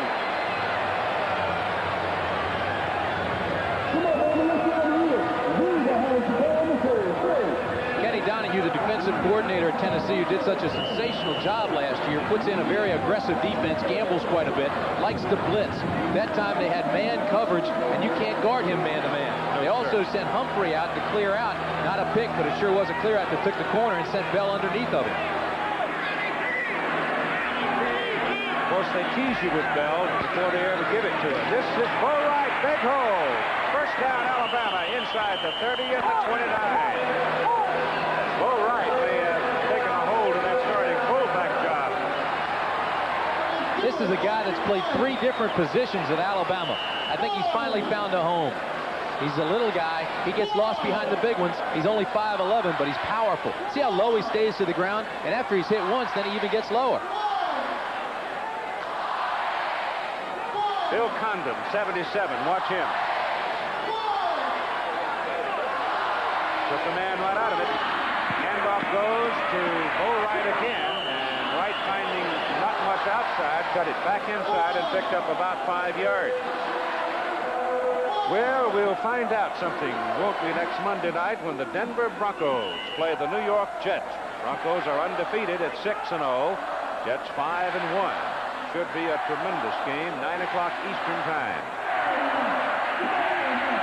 It's a short 5. The ball just short off the Tennessee 24.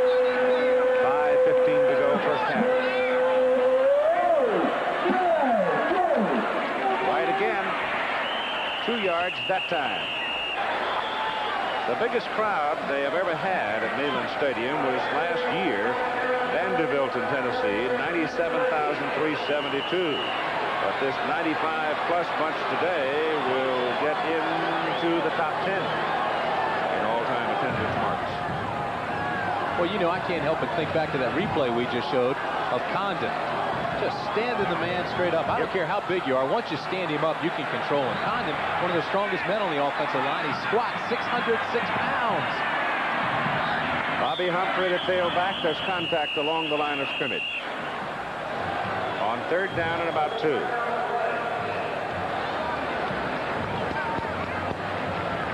Jimmy Harper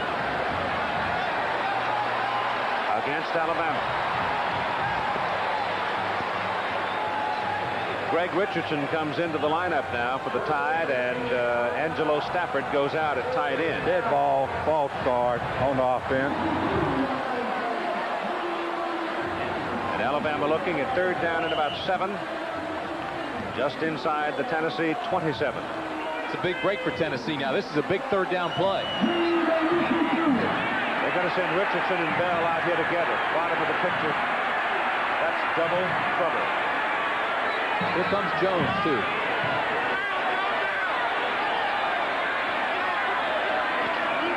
They go the other way to Humphrey. First down, breaks it. Touchdown, Alabama.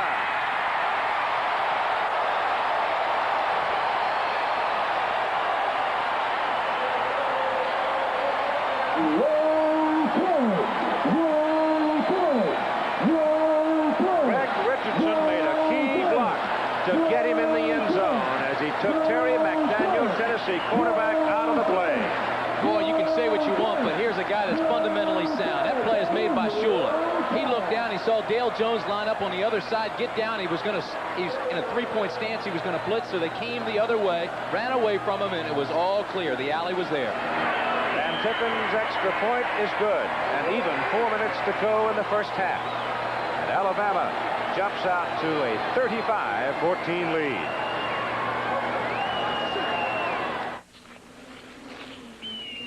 I've been shot at, shot up, and shot down, so I don't take chances on anything. I won't touch a filter that isn't from AC. Why mess with air filters that can't go for up to 30,000 miles, or oil filters that can't deliver up to 15,000? For the AC Delco retailer nearest you, just give me a call at 1-800-AC Delco. If you put your muscle into a job, use your head and do it with AC Delco. Power your business software into a new dimension with the Tandy 3000 computer. Important data is only milliseconds away from an advanced 286 microprocessor that delivers high-speed performance and PC compatibility. You can add up to 12 million bytes of memory and expand by sharing that power with others in your office. Discover the Tandy 3000 family of value-priced business computers at Radio Shack Computer Centers. CFA College Football. This ABC Sports exclusive is being brought to you by Valvoline Motor Oil, where motor oil is not just motor oil. And by Radio Shack, the computer experts.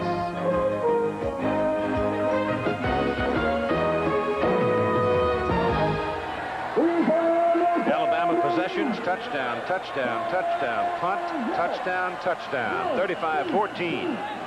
Just when Tennessee made a threat to get back into the hunt at 21-14, the Tides open it up again. And Tippen kicks off to Anthony Miller. He wanted to let it go out of bounds. It looked like it was going to, but it bounced straight ahead and into the end zone, and Tennessee will have it at their own 20. Here's Mike Adamle. Well, Keith, you mentioned that there's an attendance record of sorts here, actually the second highest attendance in Tennessee history. One day they'll have a chance to set an attendance record. The University of Tennessee is second behind only to the University of Michigan in Ann Arbor. In about 1990, they're going to add another 10,000 stands in the south end zone. Then Neyland Stadium will really be something else. It's something special already. First down from the 20, Francis. Back to throw. Gets it down the middle. He's got the tight end, Hendricks. And Hendricks has got a first down out at the 39. A pickup of 19 yards. Kermit Kendrick brought him down.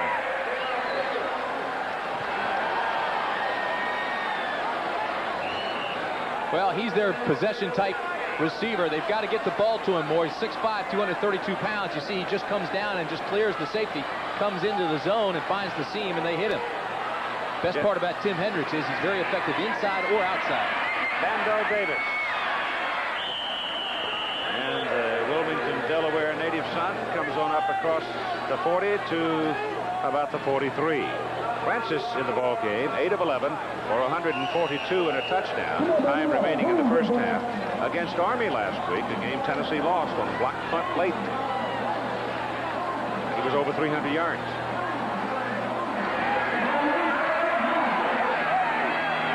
And he's checking off again. Three-man front right now for Alabama. They go the other way with Bando Davis, and there's nothing there. Alabama came out with the ball, but it's Cornelius Bennett getting a free canter.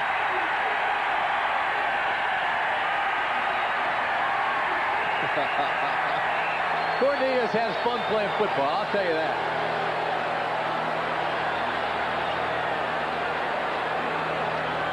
He even acts like a pro. He didn't talk to the media for 3 weeks. They said he was hot dogging it, so he says, all right, I'll show you what a hot dog is. I won't talk to you. I can understand that. Third down and 6.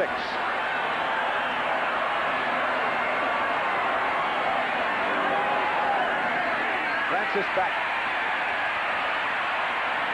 Dumps it off. It's short of a first down to Keith Davis. It's the second time we have seen that play, and this time Davis is knocked out with some authority, a yard short of the first down.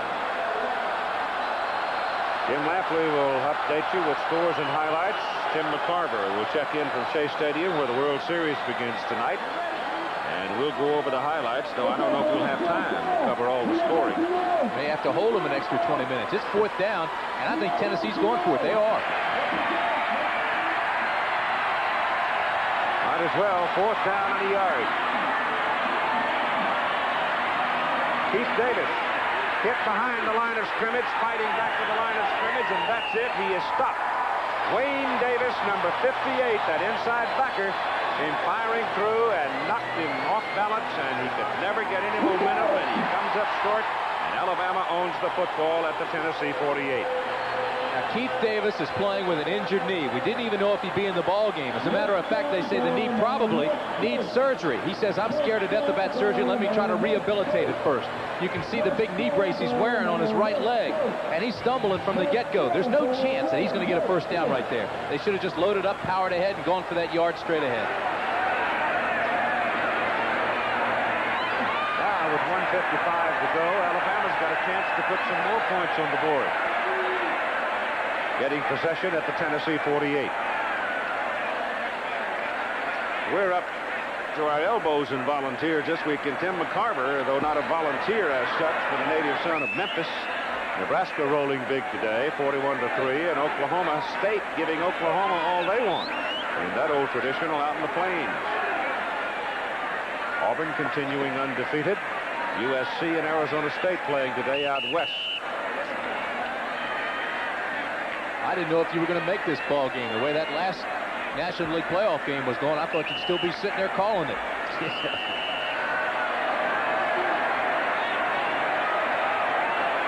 All right, it's Jelks and Doug Allen now in at fullback for Alabama.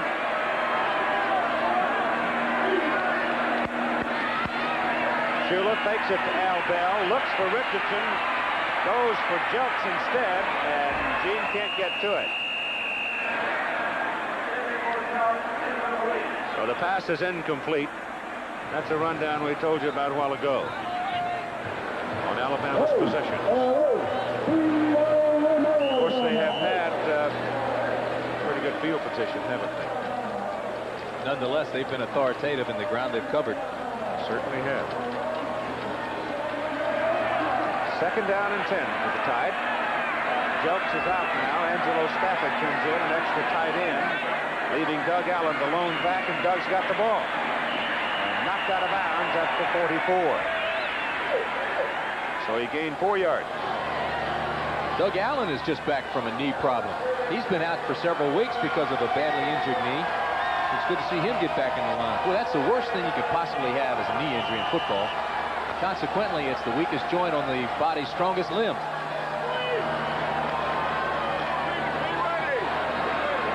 I may upset a few people by saying it, but artificial surface is very tough on the legs to play on. Bobby Humphrey is back in. He's got 148 yards in this first half on 16 carries. Don Shula looking around at the Tennessee set, looking at the people he's got on the field offensively, and he doesn't like it. So he spends a time out to talk about it, and we'll have a visit to the Tennessee campus. The University of Tennessee, a place where learning can move in as many directions as you care to take, in a form clearly aimed at seeking new choices, that examines new definitions and gives shape to your personal future. Whether you see yourself in the sciences or the arts, at Tennessee, we want to put you in touch with the special view you hold. This is Tennessee, a place where you can shape your future. Knoxville, of course, had the World's Fair here a few years ago. And their Sun Sphere still stands tall among the buildings in the city, just over behind the stadium. For Alabama, it's 3rd and 6 now.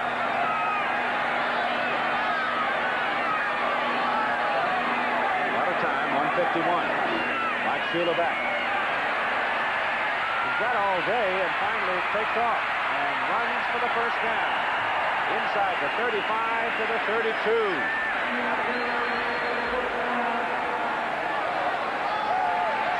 Boy, Mike Shula is smart, he's composed, he's well-schooled in the fundamentals, he's innovative, he's elusive. But the most important element is he is surrounded by talent, and he is a leader, and he doesn't make many mistakes in critical situations like that one. Give you an idea of how dominant Alabama has been in this first half. They have 290 yards rushing, 51 to Tennessee. Bobby Humphrey goes in motion, and the officials stop him before the snap. But Keith, we said coming in, Tennessee had to throw to be successful. Delay of the game on the offense. I've been looking around for the last 20 minutes trying to find, oh, there it is, stuck way back in the crowd. I don't know. I guess you could see it from the field, the 25-second clock. There it is, but it's kind of tucked away. You know, Tennessee was having some problems getting out, getting the play called, and getting the play off at the line of scrimmage, so they had a brand new clock put on the practice field this week. And they worked with a clock out on the practice field. All right, it's first down and 15.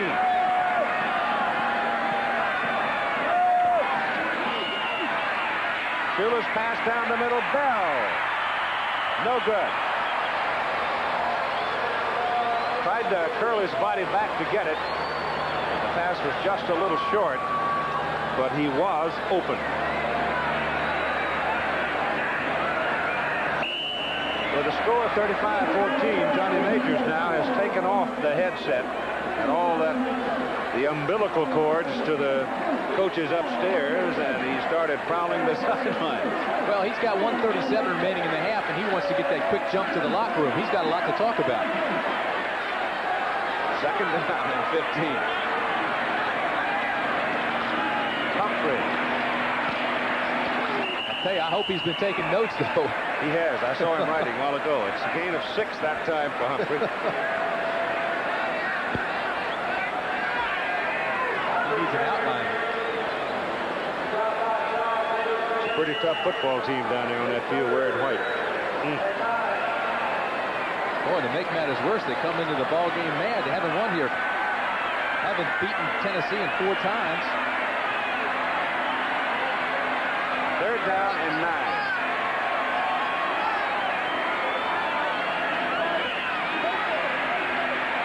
Shula going down the middle for Howard. Cross the tight end. Touchdown, Alabama.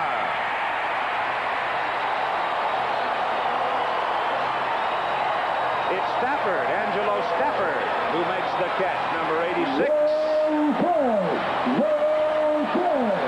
Boy, I tell you, we talked about it, though, Keith. You know, this is a gambling-type defense, and they come with the blitz. Anytime there's a blitz, there's man-to-man coverage. And when you get coverage and you have a big guy like Stafford back there, look at stride. 2 steps, and he's covering 5 yards, and he's going to get by the little defensive backs. Stafford is 6'5", as is Cross. But Stafford a little lighter at 195 and gets his first touchdown of the season. The extra point kick is good. And with 52 seconds to go in the first half, it is 42-14 Alabama. And 6 different Alabama players have scored. And when you talk to the Tennessee players and you say, what's going wrong with this team this year, especially defensively, they say, well, we're an aggressive defense. We've been gambling a lot. People now know that we're going to blitz, we're going to gamble, and they're catching us in situations that are critical, like this one. Man-to-man coverage down deep. Angelo Stafford, the guy you're not really expecting to have the football.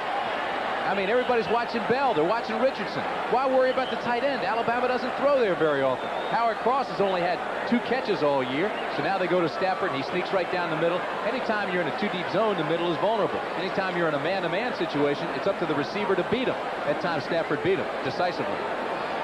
Yeah, but one of those 2 catches by Cross went for a touchdown. Well, he's caught 4, actually, and one of those went for a touchdown in the Notre Dame game. So they don't use the tight end that much, as Tim said, but when they do, he oftentimes walks into the bank. And Tippin kicking off again.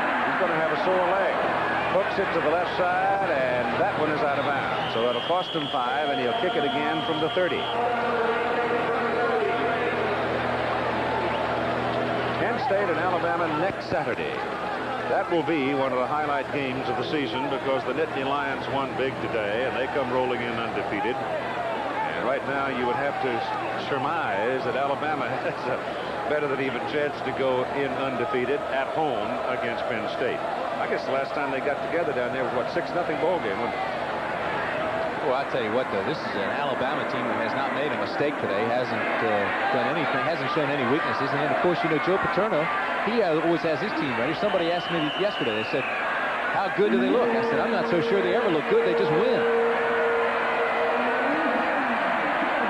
This time it's a high hanger. Anthony Miller comes out to his 14 to take it. Pops it up to about the 39-yard line. Mike Shula is going to the clubhouse. They're holding the right arm of Shula. And it may be a burn or it might be an injury. We'll try to check it as best we can. Oh, no, that could make a difference in the Alabama season.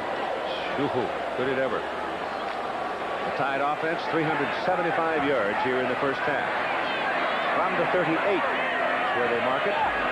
Jeff Francis with 46 seconds. Back to throw. He's got Miller on a fly, goes underneath, and the pass is caught by Hendricks trying to get out of bounds. I don't think he did. Clock's still running. Nope. Now they call time. They've got 1 timeout remaining. Alabama was in a prevent defense, had only 3 guys rushing the football. Everybody else was playing very loose, taking away the long, deep passes. So instead, Tennessee went underneath. But he has got to get to that sideline and stop the clock. And he didn't. Again, Mike Shula has gone to the clubhouse. He's in the locker room with the doctors and the trainer. I'm sure Mike Adams was following him in, too. Mike, do you have anything on it? Play before the touchdown pass, Shula was scrambling out of bounds. He was taken pretty hard down to the turf, and he grabbed his right arm there.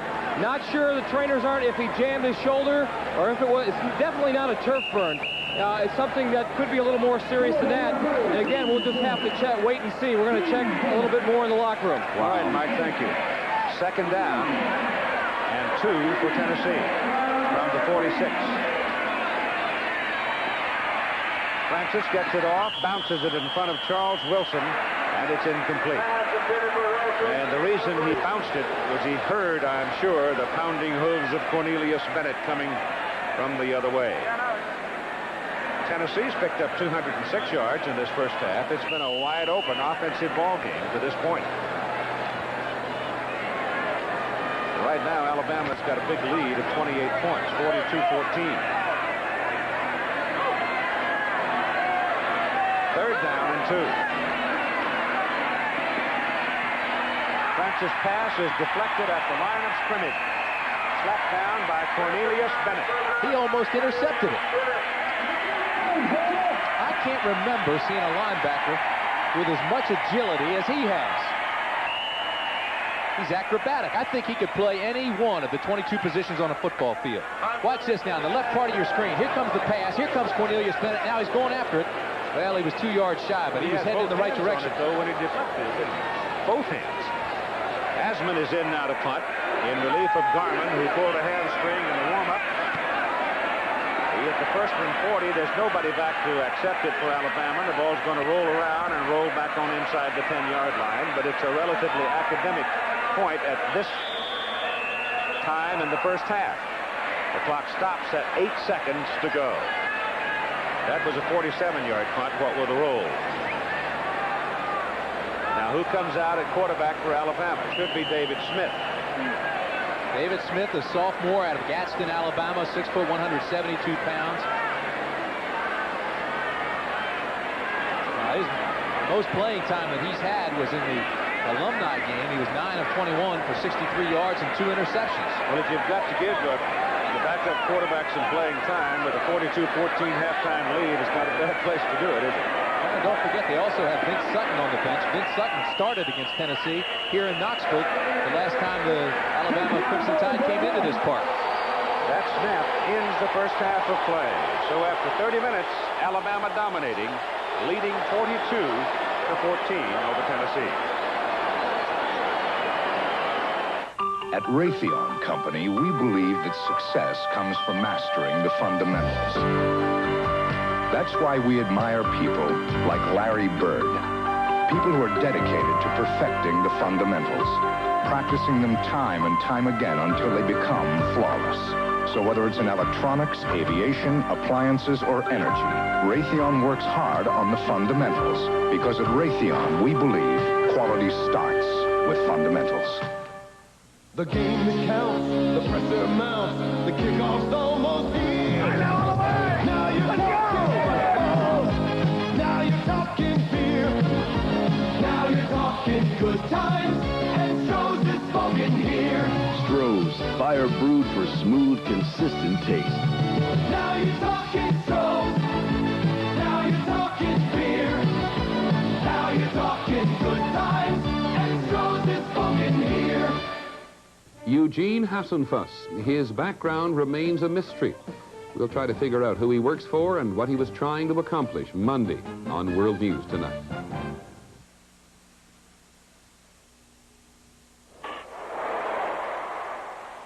You know, life's full of tough decisions. I know. I'm Bo Jackson.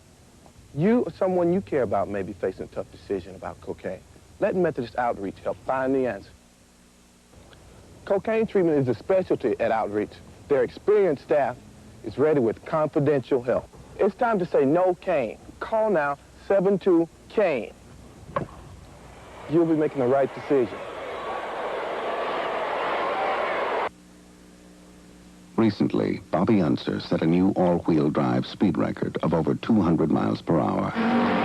Not in an exotic Formula One car or Indy racer. He did it in an Audi, the world's first high-performance sedan with permanent all-wheel drive. It provided Bobby Unser with something just as important as power, the confidence to use it.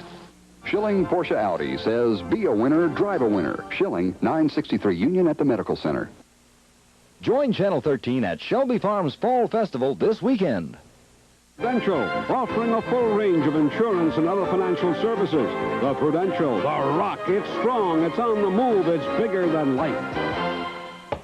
I can't promise you everything in college football today has been as wild as the first half of Alabama and Tennessee, but there are a lot of interesting things going on, including a 10-10 tie between 8th-rated Iowa and 4th-ranked Michigan in Ann Arbor. Michigan down 10-3 at halftime has just tied it on a Jim Harbaugh to Gerald White 25-yard touchdown pass. Meanwhile, Notre Dame stopped Air Force's 4-game winning streak over the Irish, winning 31-3. It was 3-0 Air Force early, and then Notre Dame's Tim Brown, called all year by Lou Holtz the best athlete on his team, took the kickoff following the Air Force field goal, and Brown settled in at his 5-yard line, gathered himself, and then set sail for 95 yards up the middle against the Air Force. And that put Notre Dame on top 7-3. Later there was a Berline touchdown run, and John Carney tied Dave Reeves' career field goal record at Notre Dame with his 39th, a 31-3 win for the Irish. Nebraska now cruising 41-3 over Missouri in the fourth quarter in a mismatch. Oklahoma has struggled somewhat, but has a Lasher field goal in every quarter and leads Oklahoma State 12-0 fourth quarter. No bad weather, just a flat day for the Sooners so far. Penn State, 6 rushing touchdowns against the nation's worst rushing defense, 42-3 win over Syracuse. The last time Syracuse beat Penn State, Davy Johnson was playing second base for the Orioles in the World Series on the way to a World Championship in 1970. Auburn leads Georgia Tech 31-10 in the fourth quarter, with new War Eagle 6 on the sideline for Auburn, which had played for 5 games without its War Eagle mascot. Southern Cal with a 3-3 tie with Arizona State in the first quarter. Arizona State coach John Cooper told his players this week, "You are Southern Cal rejects." Right now the rejects are tied up with the real item.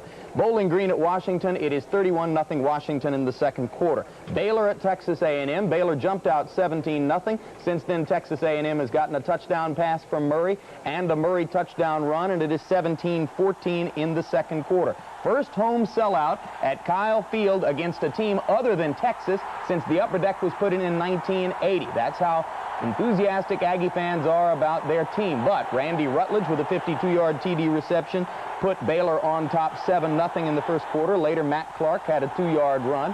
And you're going to see here the option play with Carlson as he ran the ball down very, very deep into Aggie territory to set up that 2-yard touchdown run by Clark.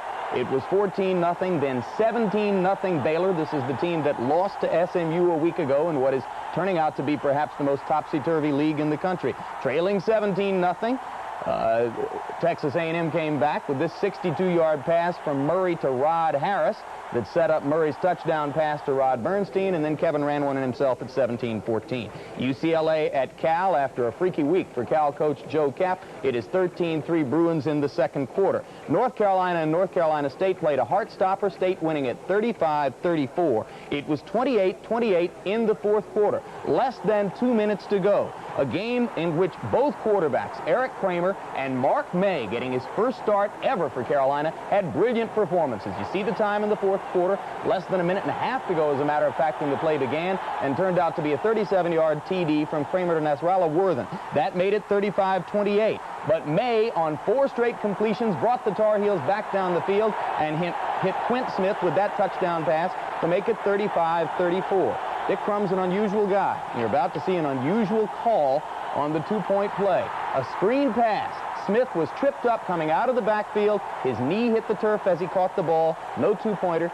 Victory for North Carolina State. Later today, James Worthy and Michael Jordan are back on campus as the Bulls play the Lakers in an exhibition at the Dean Dome. Clemson beat Duke 35-3 after last night's pep rally with more than 40,000 in attendance. Georgia beat Vanderbilt 38-16, 112 yards rushing and 3 TDs for Lars Tate.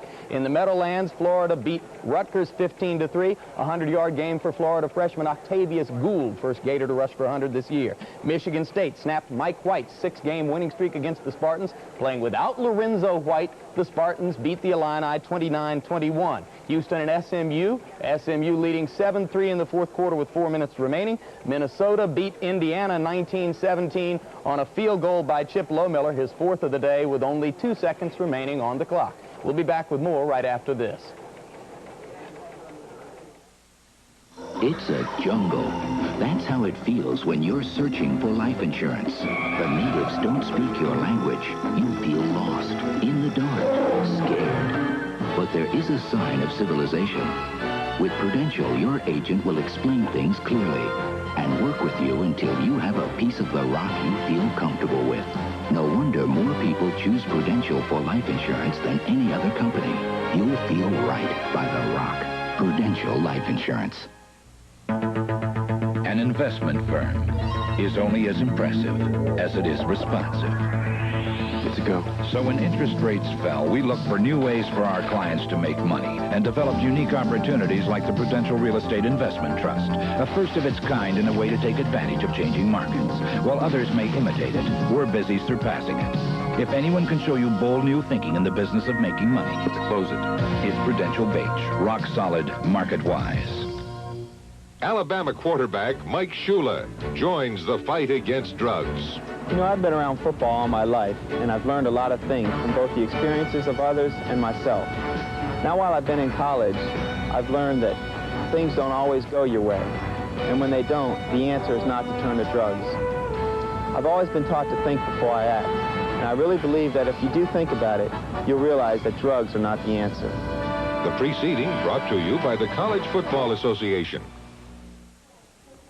Last week, Temple's Paul Palmer rushed for 349 yards against East Carolina. Today against Virginia Tech, 44 carries, 239 yards, and a touchdown. First runner in the college ranks this season to go over 1,000 yards for the season as Temple beat Virginia Tech 29-13, and the Owls may be headed for a bowl. Meanwhile, Holy Cross beat Army 17-14, and it was another splendid day for their outstanding player, Gordon Lockbaum, the two-way back who had 10 carries, 4 receptions, 3 kickoff returns, and about a dozen tackles in the game today. It's an extraordinary story, and I went to Worcester, Mass.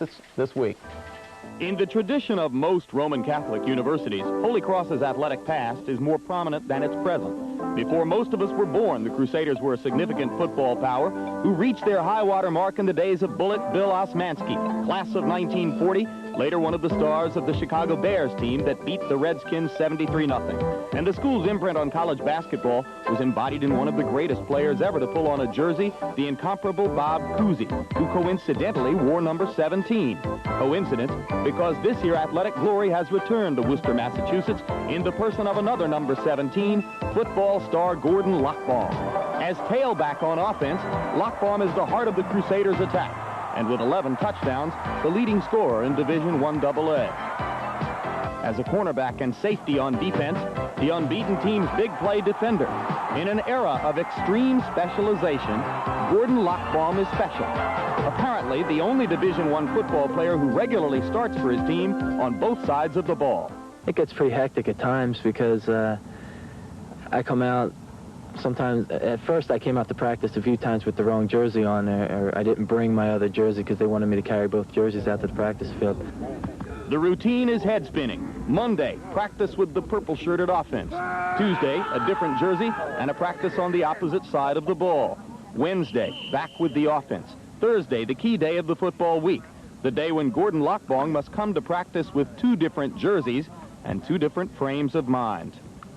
I haven't felt in a game where I've been unprepared. I felt on Monday or Tuesday that, holy mackerel, how am I going to get this all down? And it just makes me work that much harder because I don't want to go into a game, and I won't let myself go into a game unsure about things, and the coaches won't let me do that.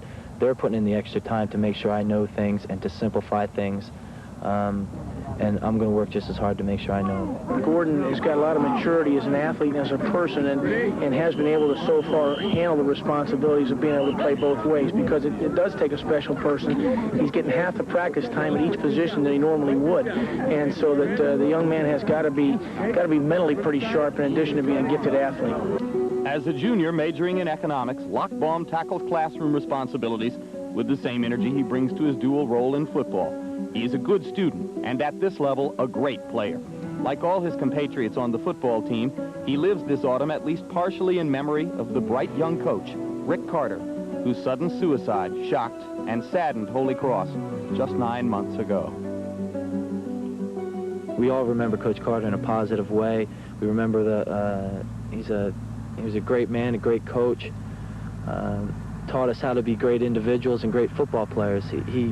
He promoted perfection in everyday lives and in football, and that's what we try to carry on to the football field. That's what memory we bring from him. he was a guy who liked for the sport to be fun. I suspect that he would have been proud that Holy Cross, through the vehicle of Gordy Lockbaum, has restored the two-way player to college football.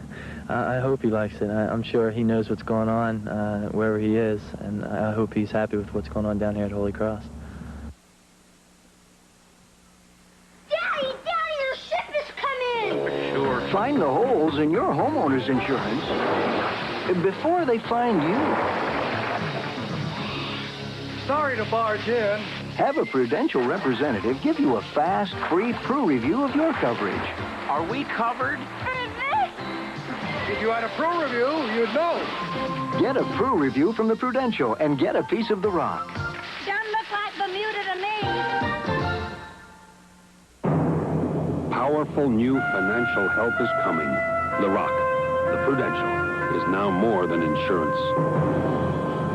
It's mutual funds, home mortgages, IRAs, stocks and bonds, new products and new ideas.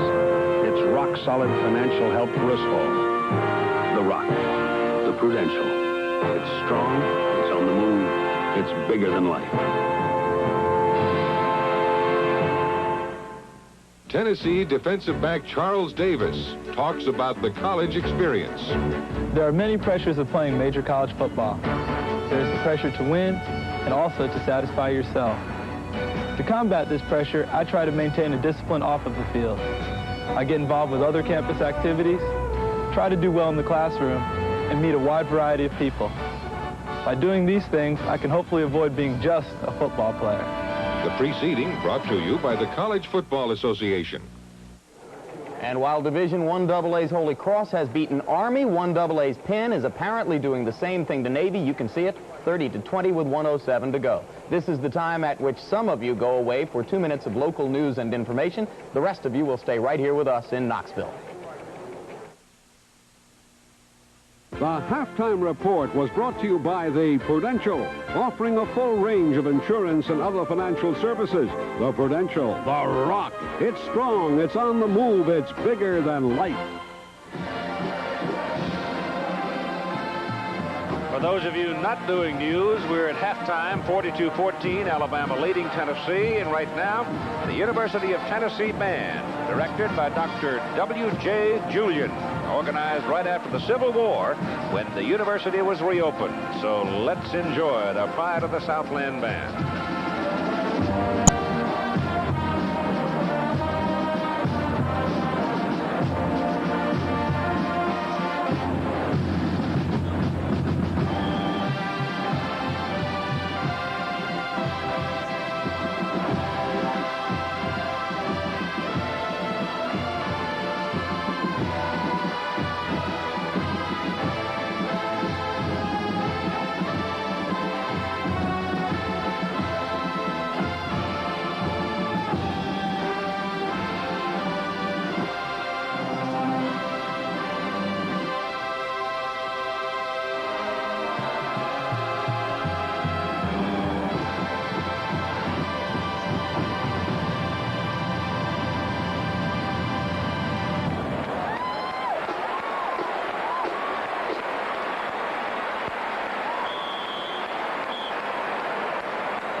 Let's run down some of the highlights as to how we had 56 points scored in this first half. Bo Wright, 13 yards out for Alabama. Whitehurst, 34-yard catch for Alabama. 14-0, and then Mike Shula walks in all by himself on a fake and scored from a yard out. That made it 21-0 Alabama. But then Tennessee finally quit making mistakes and got some offense going and came back as Keith Davis scored from 2 yards. Tennessee's best drive of the day, Keith, 80-yard drive. Tennessee spread out the Alabama defense, set it up with a flanker screen, and then Keith Davis took it in the final 2.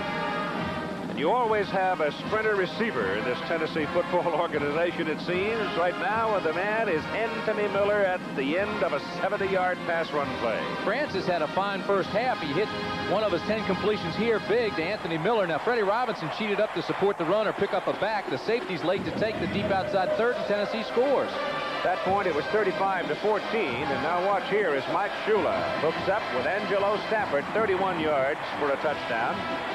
See Tennessee come with a blitz. Shula saw that, audibilized, and then picked on his tight end because it was one-on-one, man-to-man coverage. Now, Angelo Stafford doesn't get into patterns very often, but he got in that one, and he took it for a touchdown. So that was 42-14. That's where we are at halftime, and here is the play in which Mike Shula sustained an injury to his right arm. Actually, it is his right elbow. He's back to pass. Nobody pulls it down, takes off, goes to the sidelines, and this is where the injury occurred. Goes down out of bounds, and he is cut on the right elbow. Stitches have been put in the cut, but he is available and able to play in the second half. So, Mom and Dad, you can relax, along with several 100,000 Alabama faithful who were worried about the extent of the injury. We're MCI. We can go one-on-one with anyone in the communications business, no matter how big they are. MCI competes with a full range of data communication services for reliable transmission around the corner or around the world. Our competition is good. We have to be better. And because we compete, you win. MCI, communications for the next 100 years. A traveler on business needs an ally in someone who knows what is best and by what arts it may be secured. That person can be found at every Western hotel, adept at orchestrating the ticket, the transport, the improbable, the impossible. Those who deliver concierge services at Westin are another dividend that makes your stay just what it ought to be. Caring, comfortable, civilized. Fixing this water damage will cost $1,200. Could I have prevented it? You could with Thompson's Water Seal. This water damage is going to run $750. What would have stopped it? Prevent water damage with Thompson's Water Seal. Simply brush Thompson's on wood, brick, or concrete, and it penetrates to form a barrier water can't get past, even when driven by 98-mile-per-hour winds. This time, I'm going to protect my new deck with Thompson's Water Seal. A great defense against repair expense. It's been a long day, Walter. But I know you still got something left. Yeah, you've got energy from 100% whole wheat. Wheaties energy. Hey there, Walter. Turn it on. Wheaties keeps you keeping on. Walter's all out good whole wheat. Now go tell your mama what the big boys eat. A battle of the unbeatens on CFA college football. Alabama is second-ranked, and Mike Shula is the man who powers the Crimson Tide. Paterno's Penn State squad is fifth-ranked and ready for battle. Coverage begins with College Football Today, next Saturday on ABC Sports.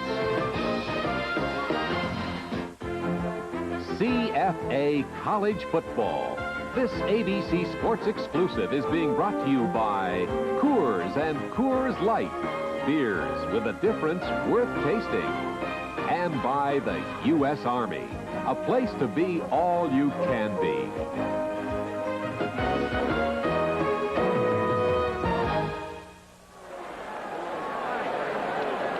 Again, in case you were out when we told you, Mike Shula has had the bandage put on and some stitches in the right elbow where he had a cut. And he's warmed up and he's ready to play in the second half.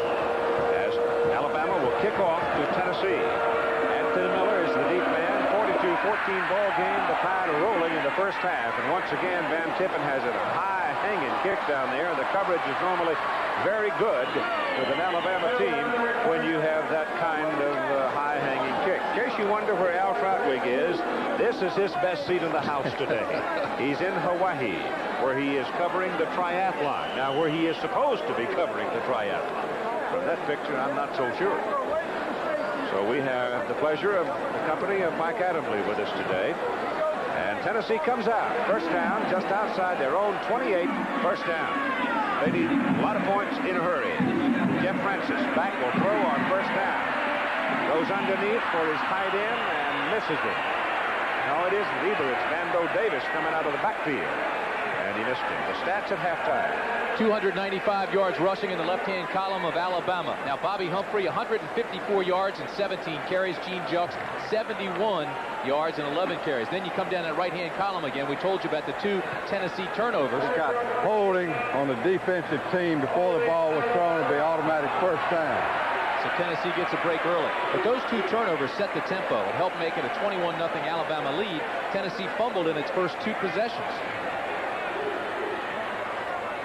Now coming onto the field is Thomas Woods, another redshirt first freshman from Gallatin, Tennessee, for the Volunteers. And with the penalty, the ball moves out to the 39. That is the 7th penalty flag on Alabama today.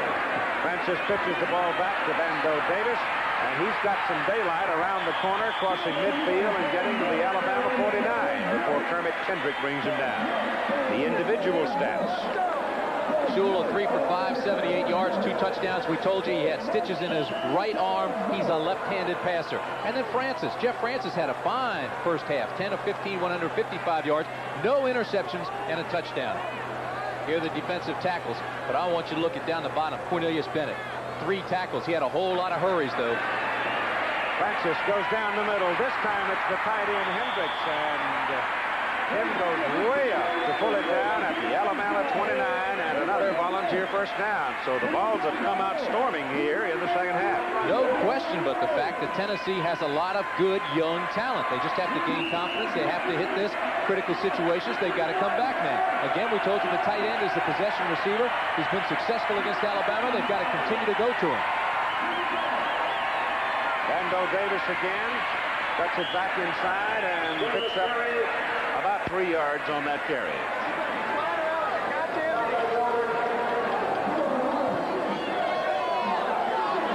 Keith Davis comes in now. He's a little quicker out of that tailback spot.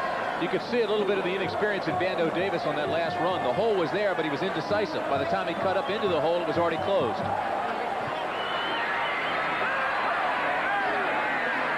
Davis gives the ball to Miller. Miller's being chased by Cornelius Bennett and decked all the way back on the 43-yard line. There is nothing like him. He is chasing a sprinter. Miller is a sprinter, and he's tiny, and he's fast. And here comes Cornelius Bennett, comes back after him. Now, we showed you he didn't have many tackles in the first half, but of the 2 tackles he had by himself, one was a sack, one was a forced fumble, a lot of hurries where Francis hurried his throw out of rhythm, and he had countless times when the Tennessee team went the other way. That's a loss of 15 yards. The pass is away underneath to Keith Davis, and Davis is caught and brought down at the 36 by Greg Gilbert, a linebacker that was filling that zone defensively for the Tide. And now Tennessee, with that big loss, sends in Carlos Rivez. Boy, this is man-sized. 43-yard line. It's a 53-yard field goal attempt. That would match his longest effort. And there isn't much wind that's a factor inside this huge bowl. 53-yard field goal try by Rivez. He's got enough leg, but it didn't hook for him. It stayed to the right, and he misses from 53 yards, and the score remains the same. Do you have anything in aviation? The Army's most technical training Are there any openings in communications? is also the Army's most popular training. I'd really like computers. So it pays to have a reservation. Electronics.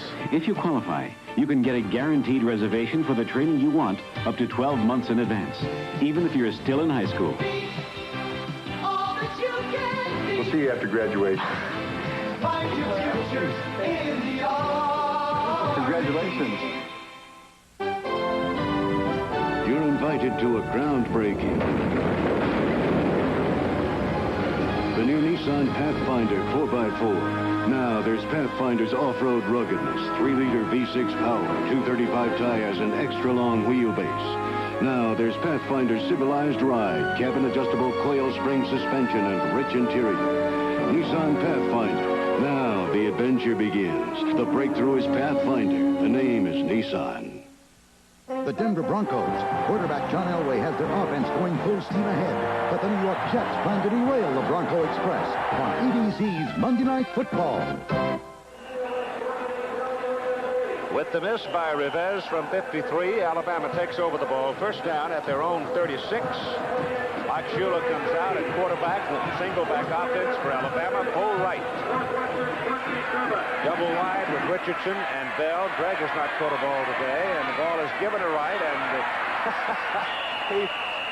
oh, my goodness. Bo had a mile to run, but he expected contact, didn't get it, lost his balance, and he fell down up on the 43. You're looking at the bandage on Shula's arm, but you know, Keith, you've seen a lot of guys stumble today. This is a brand new rug, brand new artificial turf here at Neyland Stadium in Tennessee. And when you have that new rug, it's not worn down. You have to exaggerate your steps. Consequently, a lot of guys stumble and trip their way through it.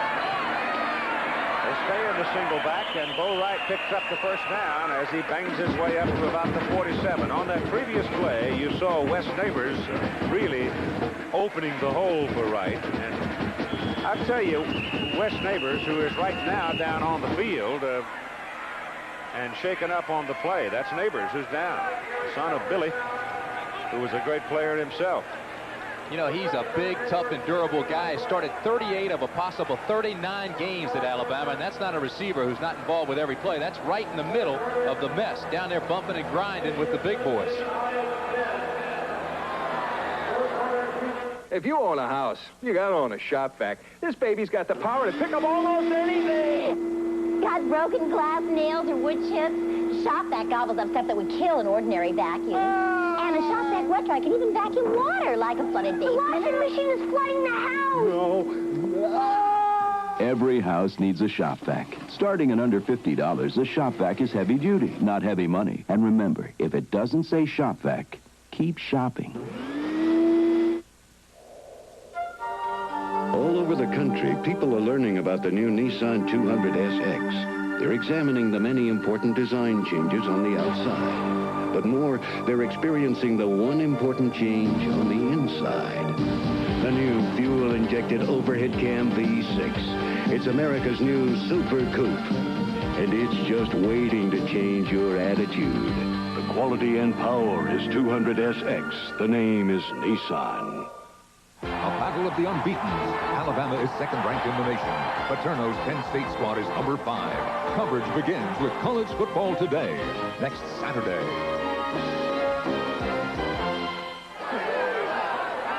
It's the right ankle of Wes Neighbors they're working on. He got up and walked off the field all right. Let's go back to the play and see how he has sustained the injury. The right ankle. Middle of your screen, number 54. You see them roll over on that ankle? Oh, there's a lot of weight coming in on that. He is the anchor on that tied front wall. Mike Zuka, a freshman from Noonan, Georgia, comes in. He's a mere 240 at the center position. And Mike Shula on first down, sets to throw, gets it away, intended for Greg Richardson, and a little too high for a 5'9" receiver out there. Penalty flag on the field, and they continue to look at that right ankle of Wes Neighbors. You could see it was taped too, Keith. I mean, it was taped from the get-go.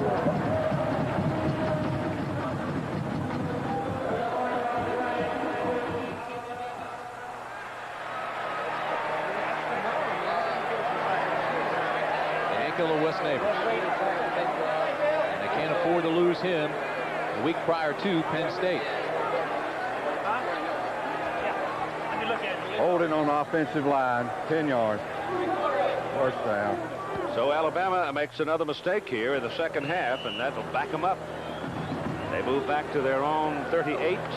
They've got to go to the Tennessee inside the Tennessee 43 to get a first down.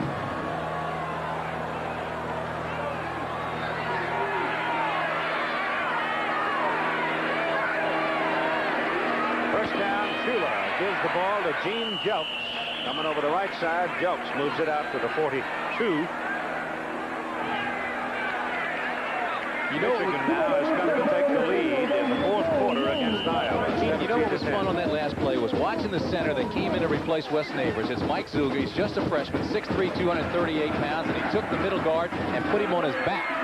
We used to call that a pancake. Mike's probably got it jacked up a little bit, getting a chance to play early on in the ball game. Second down, fake. Shula goes the other way. Keeps it himself and gets it up to the 49-yard line before he is thrown down. So the Tide will be looking at third down and 8. Kelly Ziegler made that hit for Tennessee. Rushing yards today for Alabama, 318 so far, and we've got 10.5 minutes to play in the third quarter. Back in 1973, Alabama ran for 748 yards against Virginia Tech. That's a season for a lot of clubs. Third down and 8.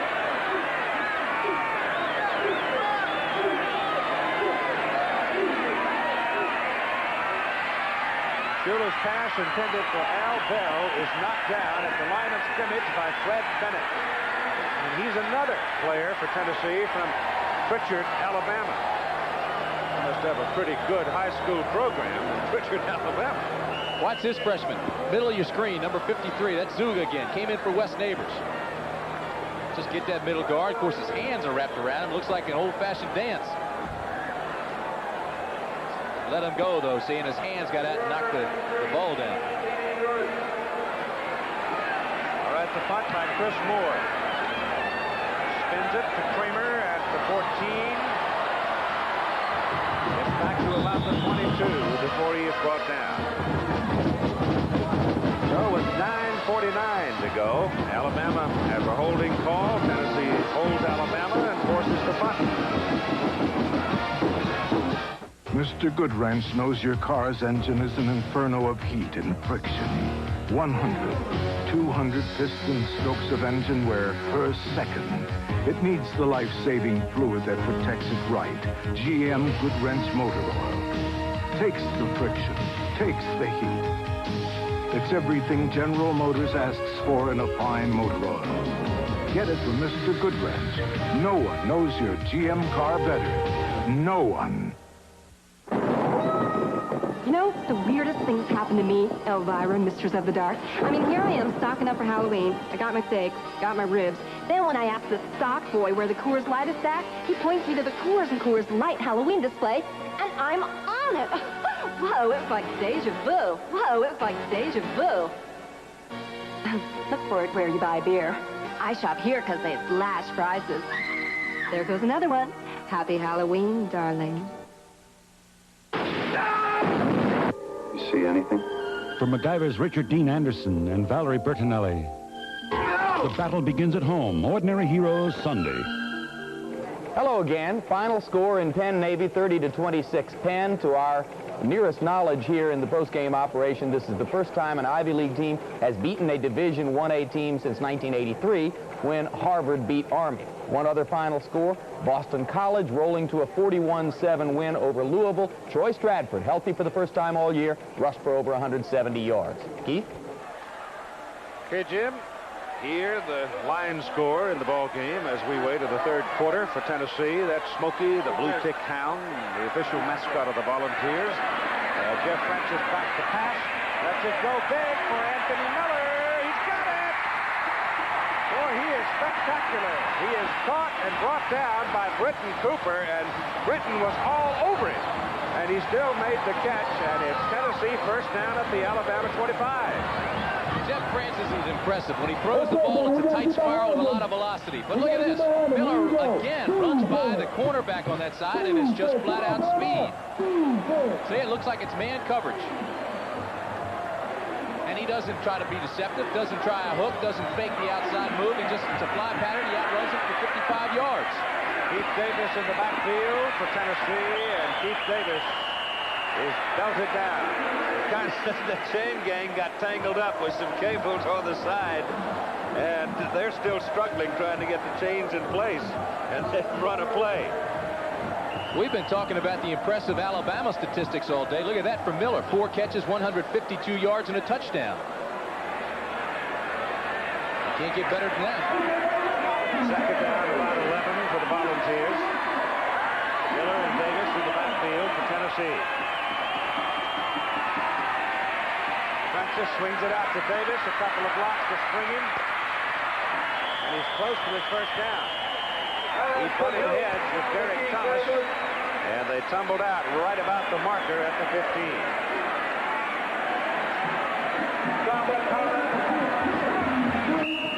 Auburn winning by 21 today, and Arizona State out over USC in Washington, jumping over Bowling Green, while UCLA leads comfortably at halftime. A wild one today in Chapel Hill. They bring the chains all the way across the field. Looks like the ball is on the 15, and if it is, it should be a first down. No, not quite. I think the chain guys, they missed one play. They were so late getting there. I'm not sure about the accuracy of that mark. And Smokey has a look at it and not pleased with what he saw. He looks bored. And all this noise. I guarantee you run a rabbit across the field when you see him.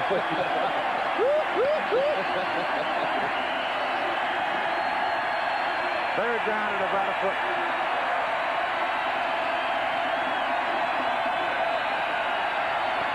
Charles Wilson has the first down as he gets inside the Alabama 14, where Cliff Thomas, defensive tackle out of Pearl, Mississippi, brought him down. Now you're in the 4-down area and things get interesting. They bring in Terrence Cleveland, a wide receiver, freshman. He can fly. They bring Miller back into the ball game. He's the guy that's having a big day, 154 yards receiving, number 7. And those are your two wide guys to the bottom of the screen. First down, Alabama 14. Minutes after him, just missed him, and the pass is deflected and almost intercepted by Vantrese Davis, a freshman linebacker from Phoenix City. The pass intended for Cleveland, and Francis is very lucky to get that one back. Well, I want to tell you something. If that ball is intercepted, they ought to put the interception in Cornelius Bennett's category, because look at him. Here comes Bennett around the outside. Nobody's going to stop him. They try to push him outside. Again, it's not a sack, but it's a hurry. Forced him out of his rhythm. He threw into coverage, and the ball was almost picked off. You got a penalty flag on the play. 5 yards, 10 yards. Tennessee holding. Holding, offensive line. Vando Davis comes out. Keith Davis goes back in. No relation. Keith's from Nashville and Vando's from Wilmington, Delaware. Jim Miller is in. Ball on the 24. Jeff Francis drops to throw it. Goes underneath with it. And Miller was breaking down the middle on a post pattern, but he chose the short man because he was running out of time, Terrence Cleveland. Well, it gets you up close to the original line of scrimmage. They're still 2 yards, 3 yards back, but for Francis, that's 15 for 20 and 253 yards. Not bad. When you're down 42-14. On second down, throwing again. Goes to Keith Davis, who's caught at the 12 and thrown down right about there. Chris Good got the first hit on him.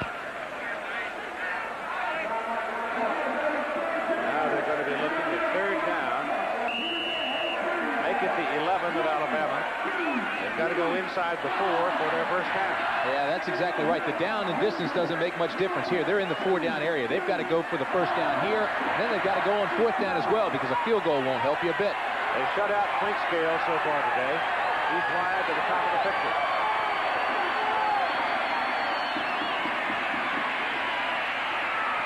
He goes inside. Terrence Cleveland, touchdown.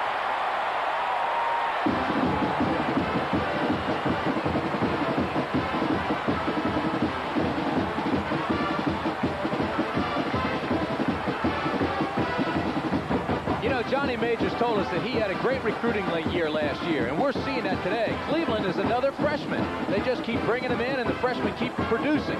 Here's number 4. See him slide under the coverage there? Everybody else went deep. The backs went with him. He slid underneath the coverage, caught the pass, and took it in. Rivez for the extra point. Alabama's is offside. The kick is good. Todd Richardson, the quarterback, trying to get an early break on it in an effort to block it. Got caught. At 6 minutes and 56 seconds to go in the third quarter, we've got a 42-21 ball game now. And they'll probably assess that 5 yards on the kickoff. Penalized 5 yards, encroachment on the defense on the kickoff. The kick is good. So Cleveland, they got preoccupied up there in that corner, though, with Clinkscales, and he took away the defender that ordinarily might have picked up Terrence Cleveland. Well, that's exactly right. See, now you set the wide receivers down deep into the end zone, like they're going for the touchdown, take all the defensive backs and safeties to the outside third of the field in the end zone, and then just slip that little freshman underneath, and everybody says, don't worry about him. He's a freshman. Next thing you know, he's in the end zone. Touchdown.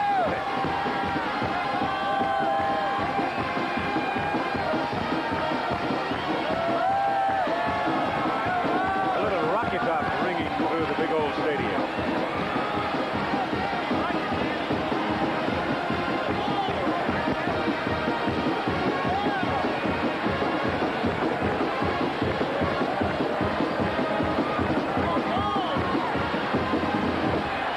Kickoff from the 40 goes well back into the end zone. There'll be no return by Bobby Humphrey. The Denver Broncos and the New York Jets next Monday on ABC's NFL Monday Night Football presentation. Jets are 5-1. The Broncos are undefeated. Johnny Elway cranking up those Broncos. Yeah, it's a big ball game for both teams, and it could be a very revealing game.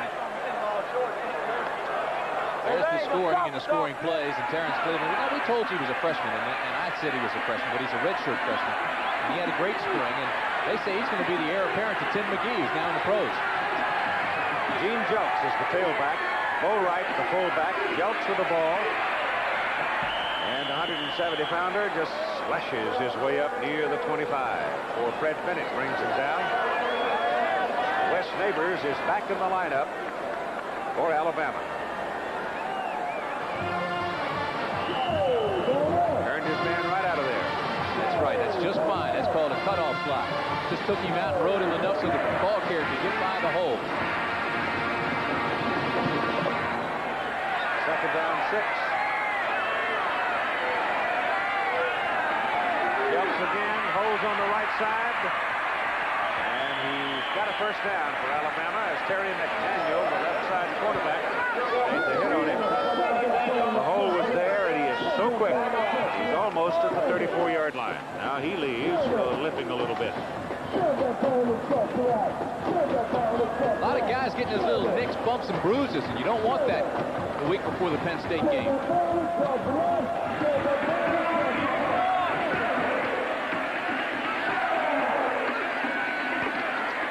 Humphrey back in there at tailback.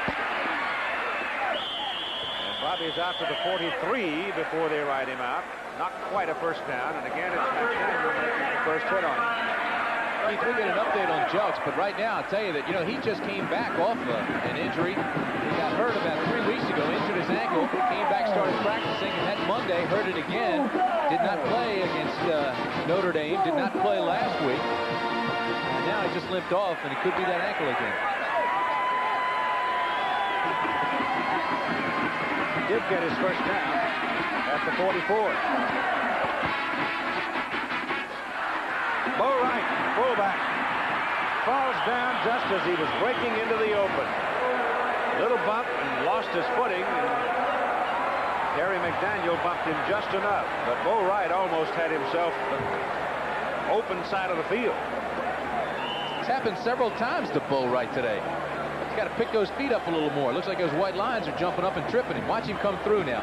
He makes a great cut here to the outside. And once he gets out there, there's nobody there. It's a foot race. But he stumbles and trips and falls. But he did get the first down at the Tennessee 41. Humphrey. And Bobby's inside the 35 to the 34, where Charles Davis finally stops it for Tennessee. 5:10 to play now in the third quarter, and Alabama leading 42-21. Tide led at halftime 42-14, jumped out to a 21-0 lead. before Tennessee got itself organized, and part of that 21, in fact, 2 of the touchdowns and the first 21 points result of Tennessee turnovers.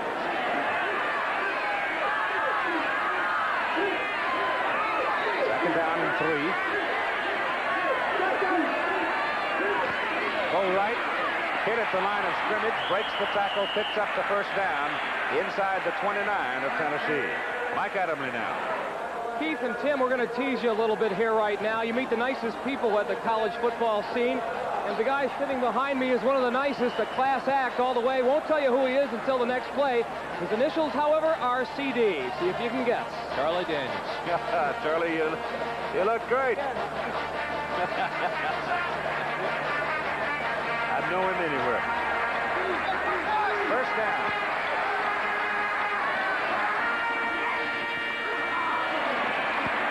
Humphrey picked up 3, maybe 4 on that carry, and let's go back now as Mike visits with Charlie. Charlie, of course, the absolute master of that good old down-home country sound, and he's also a pretty big Tennessee Volunteer fan. His son, Charlie Jr., goes to school here in Tennessee, and I guess it's not so bad. 42-21, the game's been pretty entertaining. Win, lose, or draw, they're my balls, and I love them, and I'll be here. What's next for you? Any concerts coming up? On my way to Charleston, South Carolina, as soon as the game's over, to do a concert down there. No rest. No rest. No rest for the wicked. He looks pretty good, like a fox in a hen house here. Not a bad life, Keith.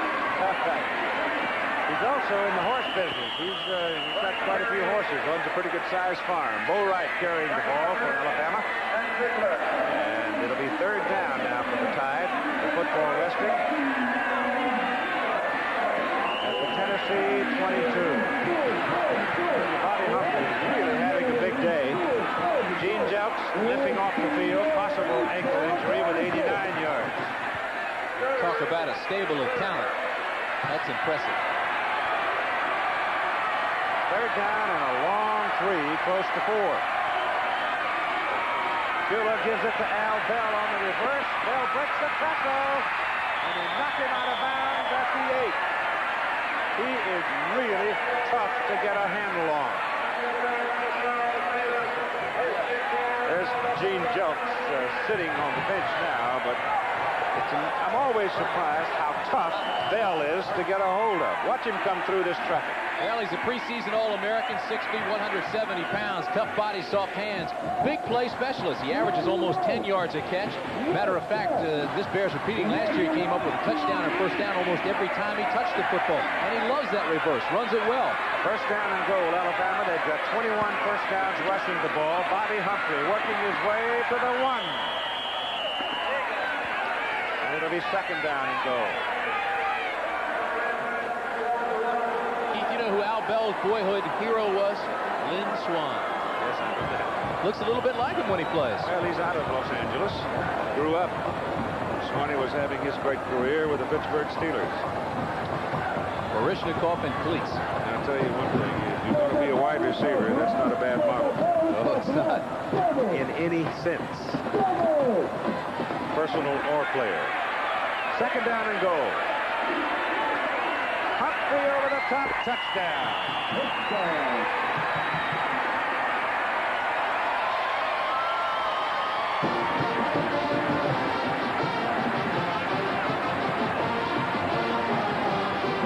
Truly a gifted athlete.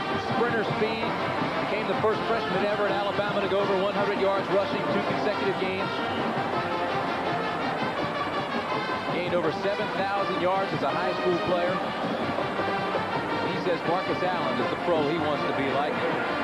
He, too, emulates him well. And Tippett. Good. With 2:10 to go in the third quarter now, it's 49-21 Alabama, and Alabama shows 400 yards on the ground. Today's small cars are tougher than ever on oil. Their high-compression engines not only rev high, they can run hotter than regular small car engines. Their searing heat can begin to break down an oil immediately. That's why there's Castrol, the only leading motor oil that in every grade provides maximum protection against viscosity and thermal breakdown. So use Castrol before your engine does something to get you heated up. Castrol, engineered for today's smaller cars. Nissan Hardbody. It's got everything. It's his. It's got the big V6. Don't touch it. Never seen bigger tires. Don't kick them. Rides high. That's some truck. Yeah. For power and toughness in 4x4s, the name is Nissan. A year ago, when Iowa beat Michigan 12-10, Hayden Fry called Bo Schembechler a crybaby for complaining about crowd noise in Iowa City. Well, there is crowd noise in Ann Arbor right now. After Michigan went ahead 17-10, Fry brought in his injured starting quarterback, Mark Vlasic. And Vlasic has hit Robert Smith with a touchdown pass to tie it at 17. 6 minutes to go. 4 of the last 6 games in the series have been decided by field goals. Keith? Yeah. A little tension in that one. Not a whole lot of tension in this one right now. And you can see that Bobby Humphrey has a career high in rushing yards today, 182. Gene Jelks has ice on an ankle, so he may be gone today. Here's a kickoff by Van Tippen. He hooks it left and knocks it out of bounds. So that's the second time that he has kicked that ball out of bounds. That's that left ankle. That's the same one, Tim. He has spent an awful lot of time in the whirlpool, and he knows better than anybody. He can't help the club in the tub, and it's frustrating for him because he's a fine running back. See his numbers there: 14 carries, 89 yards. He's been strong and impressive ever since he's gotten to Alabama, and this year that ankle has really caused him some frustration. I think they would easily have had 2 backs over 100 yards in this ball game if Gene doesn't get hurt. I agree with you. Couldn't agree with you more. So they would have totaled somewhere in the neighborhood of 300, considering the numbers that Humphreys hung up there right now. Here's the kickoff after the 5-yard penalty. Waiting is Miller. Takes it at the 7. Oh, he got a hole. He almost caught that thing. He is really fast. Got it back to the 39-yard line. And took a pretty good lick at that point. He's having a great day, isn't he? He is. Well, if you're a wide receiver, this Tennessee's one of those schools where you know if you have that great speed that you're going to find a place and time to play. And young people come from around the country to play where they know they can with their particular tools. Keith Davis is the tailback now for the Vols. 49-21, Alabama leading late in the 3rd quarter. Jeff Francis back to throw. They gave him some open field, and he took it up to the 45. That's a pickup of 6 yards before Wayne Davis makes the tackle. That's a good decision on Francis' part. Now, in the first half, he had that same situation. Instead, tried to force a pass into coverage instead of running the ball himself, and it was incomplete and almost intercepted. Now, the scouting report on Francis is strong arm, quick release, and he's accurate. But he needs to be more decisive, read quickly and react, and that time he did. This went by the East Carolina beating Georgia Southern. That puts a crimp in Erk Russell's hopes for a rerun of a championship season for Georgia Southern at 1AA. Francis steps away from the pressure, gets his pass off, and it's caught at the 41 of Alabama by Joey Clinkscale.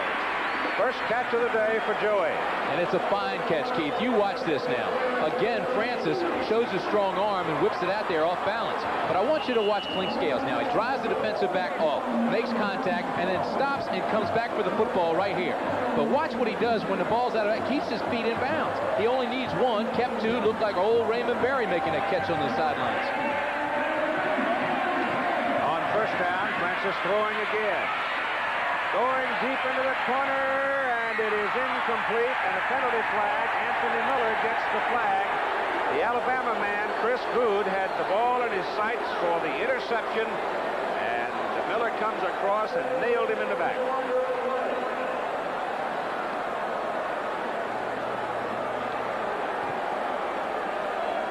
Great idea.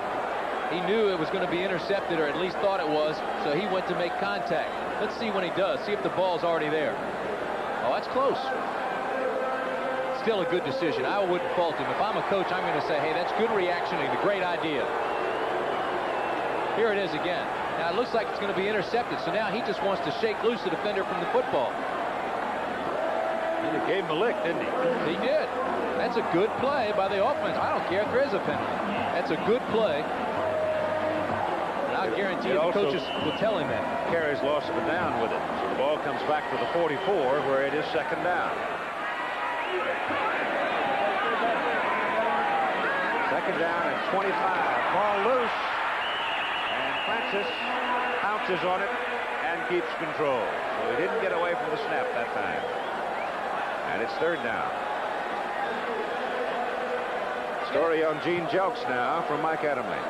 Well, Keith, it's just a mild sprain. I wanted to take a look at these shoes if you can pan down for a second here. He's wearing a special pair of shoes that are designed to stabilize the ankles. They have metal stabilizers on the side. Gene has had a problem in the past with his ankles. It's a mild sprain, as I mentioned, and they probably won't play them up 49. They won't play Gene again this afternoon up 49-21. Jeff Francis on third down and 25. Penalty flag down, gets his pass away, and Cleveland makes a spectacular catch inside the 35, but let's see about the penalty. I think that Laundrie back up on the field is going to bring that one back. And Cleveland is scissored and nailed by Greg Gilbert and needs a little rest. They're going to bring you back.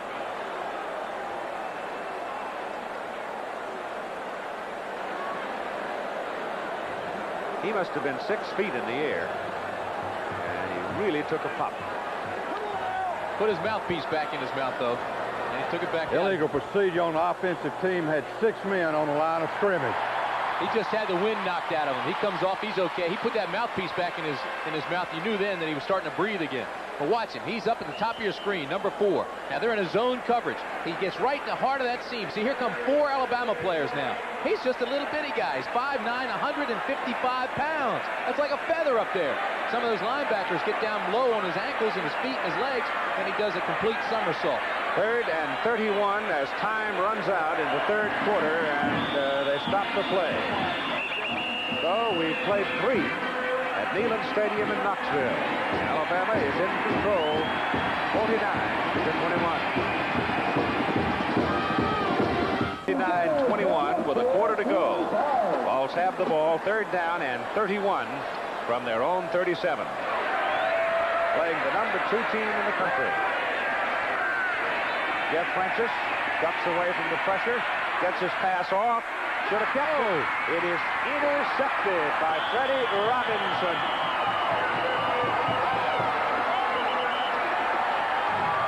He overthrew the receiver Clink Scales, who had 3 Alabama people around him. He had a lot of room to run. He could have run for about 15, 18 yards, but he tried to force it in, and it didn't work. Again, he had room to run, and he didn't. He throws at Clink Scales. Clink Scales says, hey, wait a minute. 3 guys around. I already saw what happened to Cleveland. He got his lunch. I'm just going to let this one sail. Freddie Robinson's 3rd interception of the season. And Alabama has the ball first down at their own 44. And Mike Shula's in there at quarterback pitching to Bobby Humphrey. And he takes it to the Tennessee side of midfield and picks up a first down at the Vols 43.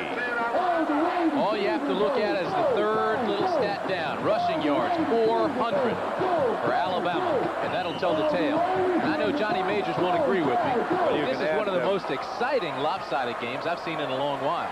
You can add 13 more yards to that, too. Off that run by Humphrey just now. Humphrey again. He's over 200 as he picks up another first down at the Tennessee 27-yard line.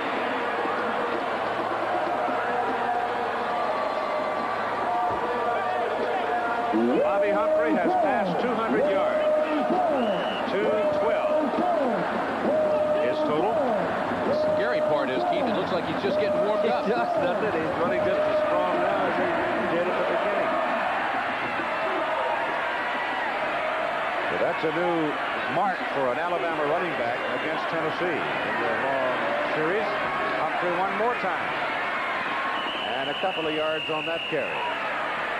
Well, Jelks has already got a sprained ankle, and I'm a little surprised Humphrey's still in the game. He's got his 200 yards or whatever, and I think Bobby may be called to the sidelines and said, sit down, son, and take a rest. Even as you speak. Well, last week he had 105 yards and 2 touchdowns. And Bobby Humphrey grew up wanting to play for Alabama. We saw his house 2 weeks ago across from Legion Field. He sold Cokes in the stand so he could watch the Tide play. Now he's living his dream. And David Castile comes in at the tailback position. He is a sophomore from Lakeland Air Force Base in Florida. They give the ball to Bo Wright on 2nd down and 8, and Bo gets a yard or so. Halftime, USC and Arizona State even. Washington winning big over Bowling Green. You see Auburn continuing to win. And number 6 Penn State 42-3 over Syracuse today. And they'll be down in Tuscaloosa next Saturday against number 2 Alabama. And we'll have it for you starting at 3 o'clock with college football today here on ABC. 3 o'clock Eastern Time. Bobby Humphrey selling Cokes. You know, a couple more years like this, he'll be able to buy the Coke concession. That's right. 3rd down and 7, and timeout called here. Humphrey needs only 22 yards for a Bama rushing back record, but I don't think Ray Perkins thinks that way, though he has come back in the game. Who says you can't have 100% imported hops and a less filling beer? Old world aging and a less filling beer. Smooth, super premium taste and a less filling beer. Michelob Light, the best of both worlds. Michelob Light, oh yes you can. Have it all.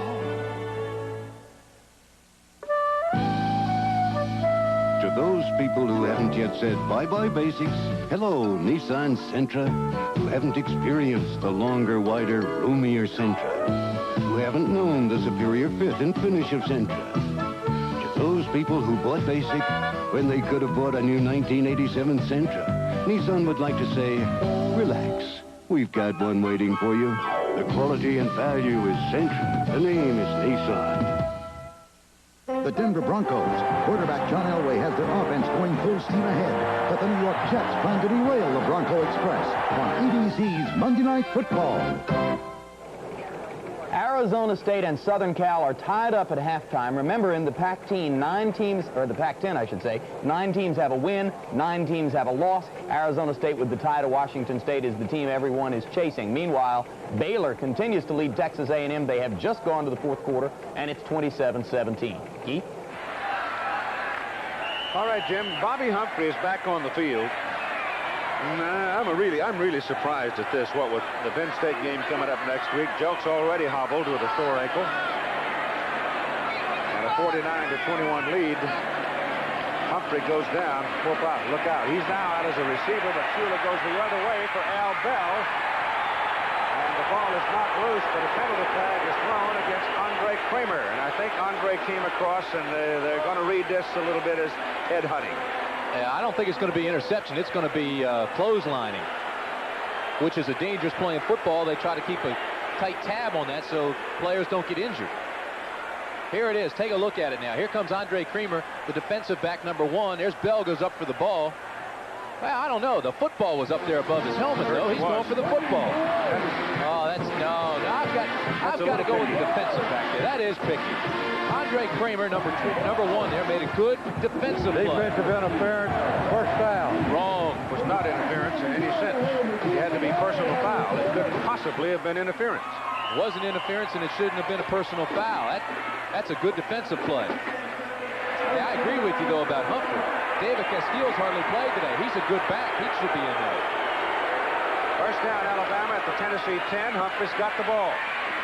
And he's down after about a yard on the carry.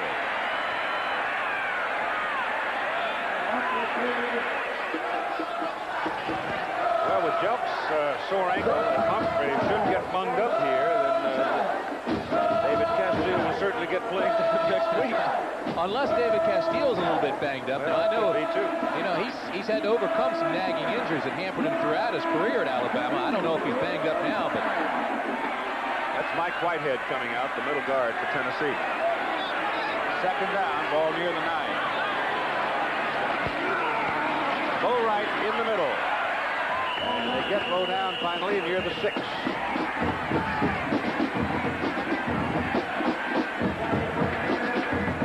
Keith, we've talked an awful lot about knees and ankles today. today. We've seen guys hobble on and off the field because of that. But, well, I'm convinced. And I'm not going to win any friends, especially from the salesman.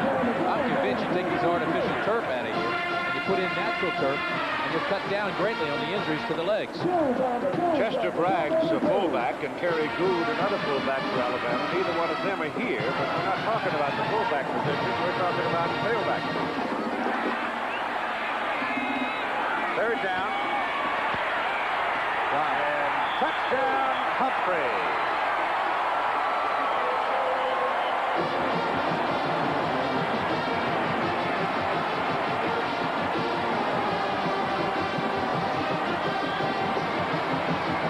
That's a little guy with power. Watch the collision. He takes Charles Davis into the end zone with him. Now watch this. All right, here's the explosion now. We know he's quick. We know he explodes. The acceleration through the linebackers, now into the defensive secondary, and Charles Davis just kind of rides you back in there. And Tippin out for the extra point try. And it's good. One more time. 11:41 to play in the game. 56-21 Alabama. With the Hayes modem, a sales manager can check inventories in manufacturing or track shipments through the mainframe across the country. A lawyer can get precedents to prepare a brief. A farmer can check commodity prices to determine when to sell. And an investor can get the information he needs from Dow Jones, Dun & Bradstreet, or even the government. The Hayes modem. It's like fitting a 10,000-book library in a 10-inch case. In L.A., where the tans run deep and the beaches run forever, there's a hot new truck. Looney's on trucks, they run tougher. Looney's on trucks, they work harder. With the biggest tires in the class, flip-down jump seats, and a big fuel-injected engine. Looney's on trucks, they look harder. Hard Bodies, the official trucks of the L.A. County beaches. Looney's Hard Body. The choice is Hard Body. The name is Nissan. Alabama has won or tied for the Southeastern Conference Championship 12 out of the last 21 seasons.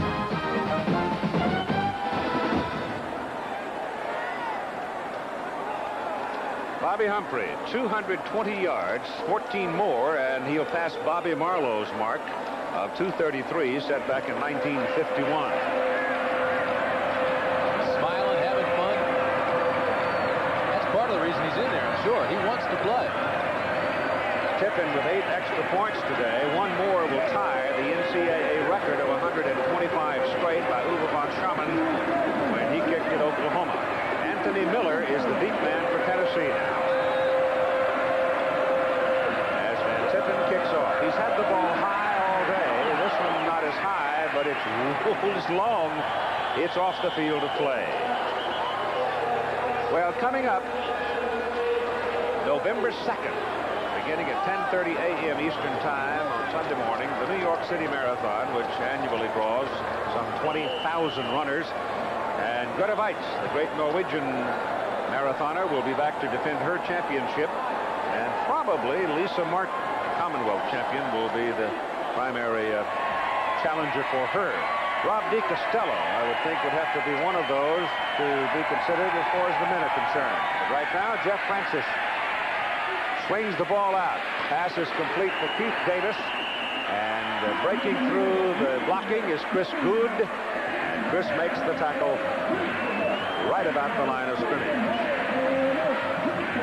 56 points is the most points scored against a Tennessee Volunteer team since 1893. So what's happening here is a little salt in a wound that will probably surface next year.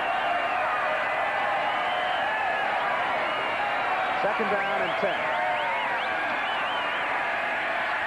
Francis gets it away, caught by Davis. Davis is short of the first down. Again, Good involved on the play for Alabama, stopping him short of the first down.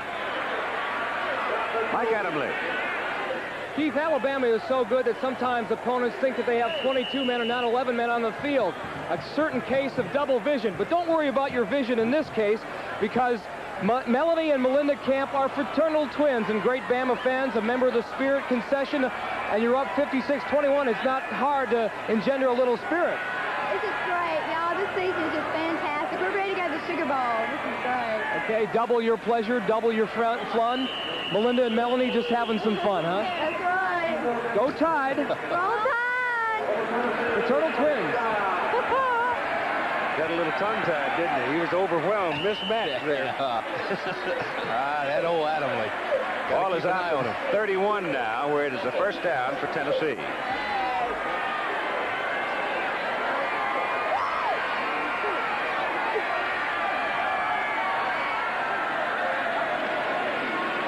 Francis throwing again. Pressure coming from the backside. Passes away to Anthony Miller, and they've got him at about the 36, 37-yard line. Derek Thomas, an interesting young man. He's going to be a heck of a football player. But if you go back to the opening game of the season up at the Meadowlands in New York when they played Ohio State, it was Derek Thomas that made two mistakes late in the game and gave Ohio State a chance to win that ball game, but they didn't. And Michigan, you see, has finally won. Just as time was running out, a field goal for Michigan, and they beat Iowa by 3. The field goals have decided that one for many years. And up the middle, carrying the ball is Vando Davis, and he's got another volunteer first down. Talking about Derek Thomas, you mentioned the two mistakes that he made at the end of that ball game, but he had played a very fine football game to that point. He had. And I think they were mistakes of aggressiveness, which you can coach. He came back the very next week against Vanderbilt, intercepted a pass, and ran it in for a touchdown. 43-yard line, first down, Tennessee. Alabama now beginning to substitute quite a bit. Set up that wide receiver screen for Anthony Miller, and that's a pretty good play by Chris Good right there. That's an outstanding play, Keith, and it's about the third one in a row he's made. This time he read the flanker screen. At first I thought he read it quick enough where he was going to try to intercept it. If he does, it's a touchdown. But then he realized he wasn't quick enough, so he got up and took out the blocker and then reached out and took down the tackler, or the ball carrier, rather. Cornelius Bennett's out of the ball game now, and Philip Brown is in, a junior from Birmingham, playing at that linebacker position for the Tide. You got a style like that? On second down and 9, from behind.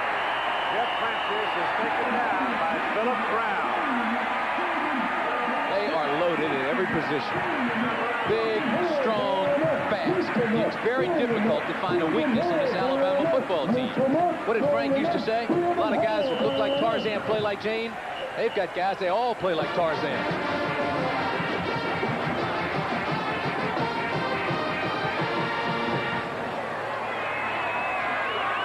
Derek Rushton in there defensively. Darrell Whetstone is in defensively along the front for Alabama as Jeff Francis drops again, fakes it, rolls it out, drops it underneath to Charles Wilson, and down he goes up on the 47. That is short of the first down, and it brings up fourth down.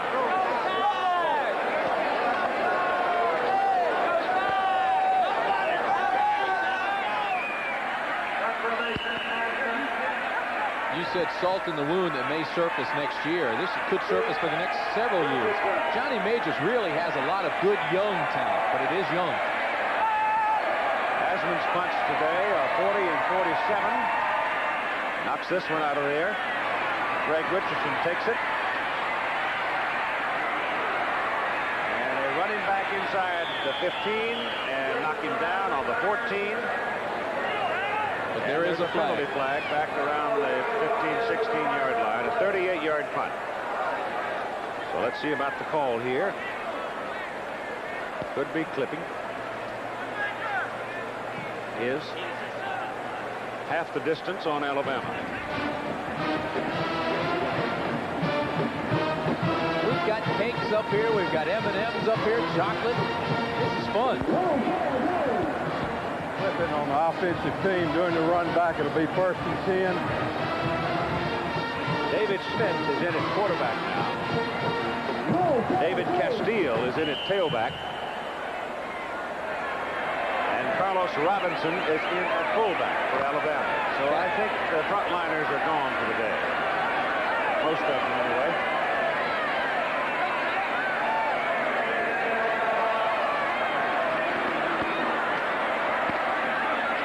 Castile is out from the 8, close to the 13. And again, the Tennessee defense is obviously very tired now. They've been out on the field an awful lot. They've taken a lot of abuse, and they're obviously tired. So the reserve offensive unit for Alabama is going to blow them off the line of scrimmage probably without a whole lot of trouble. That's a pack of ice is on Gene Jokes.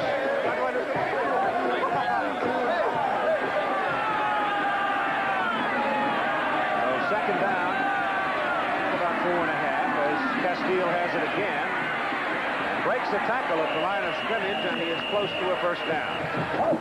David Castile's a fine running back, too. He had an outstanding game against Florida. 10 carries, picked up 78 yards and a touchdown against Florida. And they went down there to do it, too. So if you win in Gainesville, you've played these days with Galen Hall, though Galen's had a lot of people hurt. Won a ball game today up in the Northeast. He went out to Meadowlands to play Rutgers and got a win with Kerwin Bell laid up. It is first down from the 18-yard line. The time remaining is 5:35. Castile getting some work, and he gets to the line of scrimmage that time, and that'll about do it. In a 56-21 Alabama lead. And we look ahead to next Saturday in Tuscaloosa. Bryant-Denny Stadium, undefeated Penn State comes in.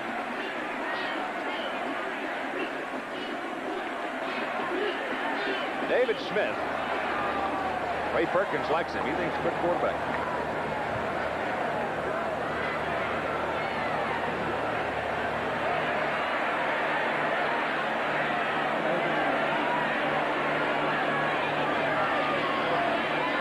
To the fullback this time, Carlos Robinson. Carlos is a junior from Enterprise, Alabama, 190-pounder. And he gets about 3 yards on that carry.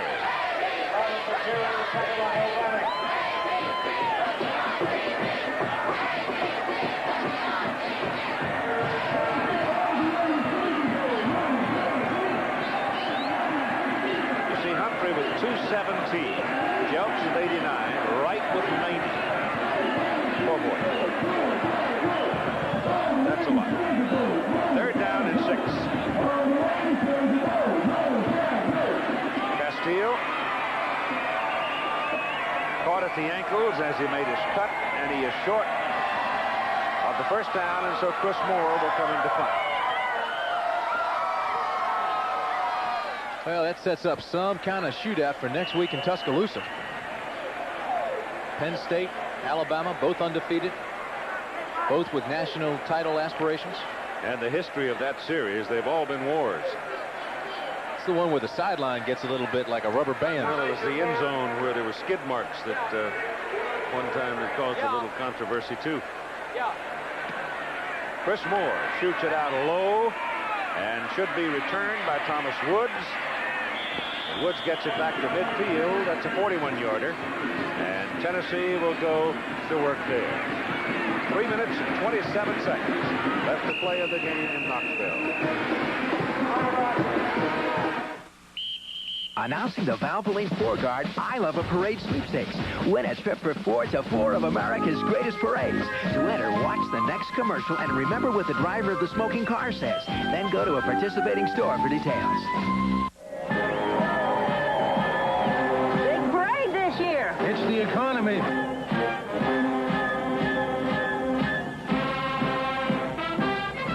Oh, Russell, what kind of motor oil are you using? Motor oil is motor oil. Motor oil definitely is not motor oil. A 4-cylinder engine works harder and needs the extra protection of specially formulated Valvoline Guard. Not much of a parade this year. It's the economy.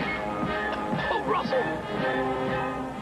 This water damage is going to run $750. What would have stopped it? Thompson's Water Seal protects wood, brick, and concrete with its special waterproofing formula. Thompson's Water Seal, a great defense against repair expense. A battle of the unbeatens. Alabama is second-ranked in the nation. Paterno's Penn State squad is number 5. Coverage begins with College Football Today, next Saturday. Well, the Iowa-Michigan game is again decided for the second consecutive year on a field goal as time ran out, and this year the shoe, as it were, is on the other foot, as it was Mike Gillette's field goal which won it for the Wolverines. Earlier, Gillette had hit a 53-yarder for a school record. The winning field goal came from 35 yards out. The Wolves stay unbeaten, and Iowa has a Big Ten loss. Keith? And Michigan has a big, big win. They remain undefeated, very much in the hunt for the national championship. Miami, Alabama, Auburn. One of them figures to fall next week, however, in Tuscaloosa. All right, Moses Collins comes in for Tennessee at quarterback now. Tony Thompson is in at tailback, and Greg Emsler is in at fullback. Thompson and Emsler, true freshmen. Collins is a redshirt freshman. Collins back to throw it. Swings it out to Thompson. Little guy from Lake Wales, Florida. Shakes one tackler and gets the ball down to the 41 before they finally wrestle him down. Thompson rushed for 1,500 yards in high school. He's a jitterbug type runner. Fairly strong for his size. They wanted to redshirt him, but because of the injuries, they suited him up, and now he's in the ball game. If he ever gets healthy, they're going to jump up and fight somebody someday when they don't expect it. Second down at about 2.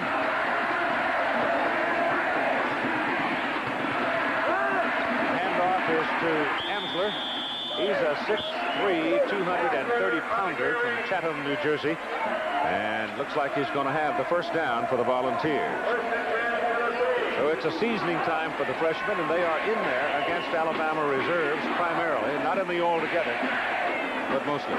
Moses Collins, they say, could have the most athletic ability of any of their quarterbacks, but they say he has to learn the offense. He's got to gain a better knowledge, more composure under fire. And that's why it's good for him to play against a team like Alabama, even though it's out of control right now.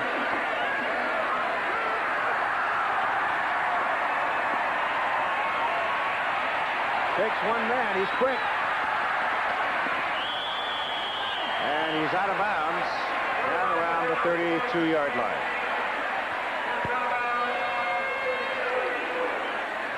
Well, they've had some of those great quarterbacks here at Tennessee over the years, guys with nervous feet like Condridge Holloway. You think you got him pinned in, and bingo, he's gone.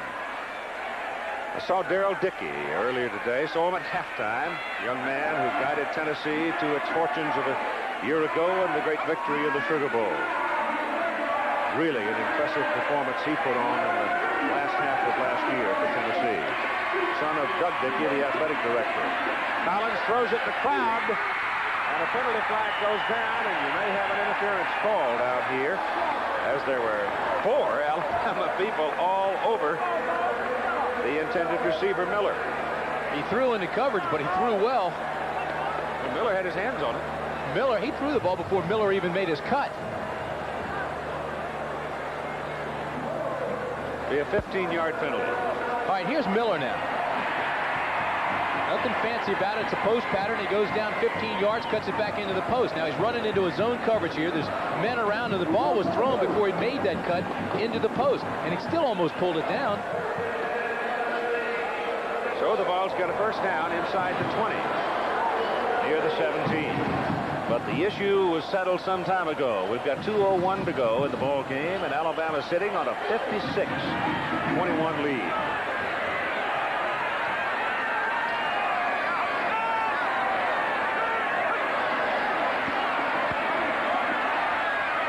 Sideline, Keith Davis. And he gets it down to about 10. And another penalty flag. After this, I don't know, but what Ray might not keep him indoors next week, too. Technical foul, roughing the passer on the defense. It'll be 15 yards added on to the completed pass. First down.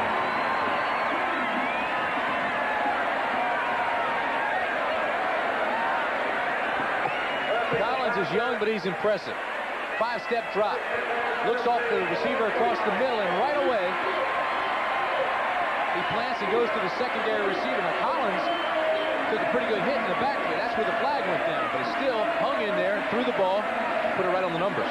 This will be another bother for the Alabama coaches, too. They'll have a lot of talk about this, but that's 13 flags against Alabama today for 101 yards. Can't make those kind of mistakes against the Penn State. Thompson tried to cut it back into the middle, and he ran into Derek Rushton. 6'3", 240-pound tackle from Mobile. No, but see, that's the thing about the Alabama players are going to be ecstatic about this. They scored 56 points. They beat Tennessee. They're all fired up. They're happy. They're going to get in a meeting, and the coaches are going to give them the devil. Yeah, that's right. Eat them alive. They're making all the mistakes.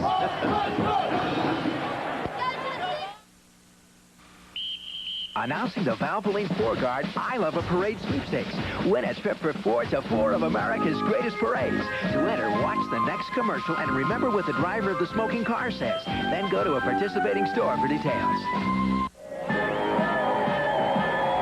Big parade this year. It's the economy.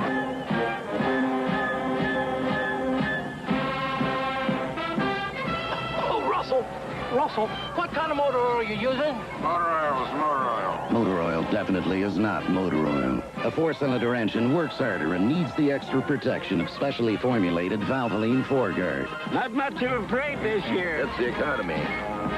Oh, Russell. This water damage is going to run $750. What would have stopped it? Thompson's Water Seal protects wood, brick, and concrete with its special waterproofing formula. Thompson's Water Seal, a great defense against repair expense.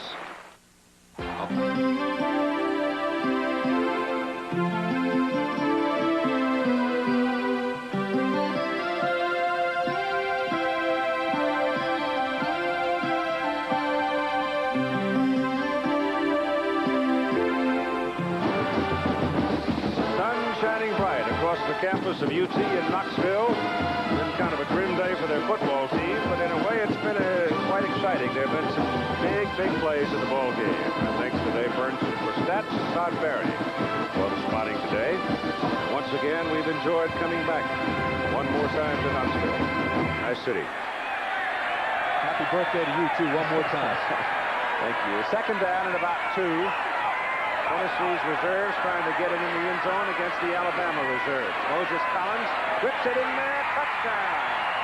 Caught by Terrence Cleveland. Second of the day. You would think that Tennessee just took the lead by looking at Moses Collins. He is an exciting young man. Threw that touchdown pass, and he was into the end zone almost before the ball got there.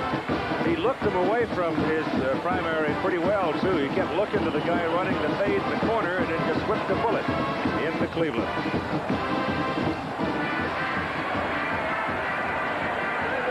Yeah, you know the defensive coach is going to be growling at Alabama with 28 points having been scored against them. Because they came in here with nobody having scored on them for 6 quarters, and they hadn't given up a point in the second half of the last 3 ball games. Tennessee burns them today for 28.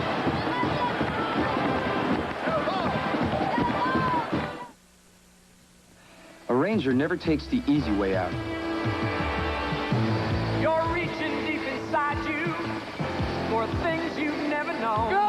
That's why getting into the Rangers is tough, and the training is tough. All that you can be. So it makes me feel like I'm part of something really special. All that you can be. And I'm not the only one. Find your future in the Army. When you buy a Nissan 300ZX, you buy a legend, a tradition of many Z cars, each meticulously made to the tolerance of an expensive watch. You buy a racing heritage unmatched by any car in its class. But most of all, when you buy the awesome 300ZX, you buy Nissan. The quality and performance is 300ZX. The name is Nissan. Terrence, he's from Sweetwater, Tennessee. And he's had 2 touchdown catches today. Vols will kick off now with 1:23 to play in the ball game. And again, one more time, let me remind you, don't miss one of the premier games of the season next Saturday here on ABC as Alabama Takes on Penn State. It'd probably be number 2 against number 5. You got to run it, son. Bobby Humphrey stood there and took a good look where he was and finally realized that he's standing out on the playing field and took off and brought it back. That time he needed a size 8 shoe to be in the end zone. He wears a size 10, had to run. Bobby going back to sit down. He's done a day's work for the Tide. This is Collins' touchdown pass now. He's the youngster that Johnny Majors has wanted to play for a couple of weeks and hadn't had the chance. First down, Alabama. As Smith is the quarterback. Castile is the tailback. David has it and brings it up to about the 22. That's a 3-yard pickup for him. As Zuga, Jeff Bentley, Danny Cash, Charlie Abrams, Jeff Frumorgan, and Andy Anderson, Greg Payne, all in the ball game for Alabama. Carlos Robinson, Clay Whitehurst. Quite a thrill for Clay Whitehurst from Nashville coming here and catching that 34-yard touchdown pass today for Alabama's second touchdown back in the first quarter. Second down and about 7 for Alabama. Half a minute to go in the ball game. It's fun to see the enthusiasm of youth, though. Even in a lopsided defeat, 56-28, a lot of the young Tennessee players that have done well and gotten in late were enthusiastic. I mean, Moses Collins threw that touchdown pass to Cleveland, and he was in the end zone to congratulate Cleveland almost before the ball got there. They're going to let the clock run out. Ball game is over. Final score, Alabama 7-0 on the season. Tennessee 2-4 as the Tide comes into Knoxville and breaks the Tennessee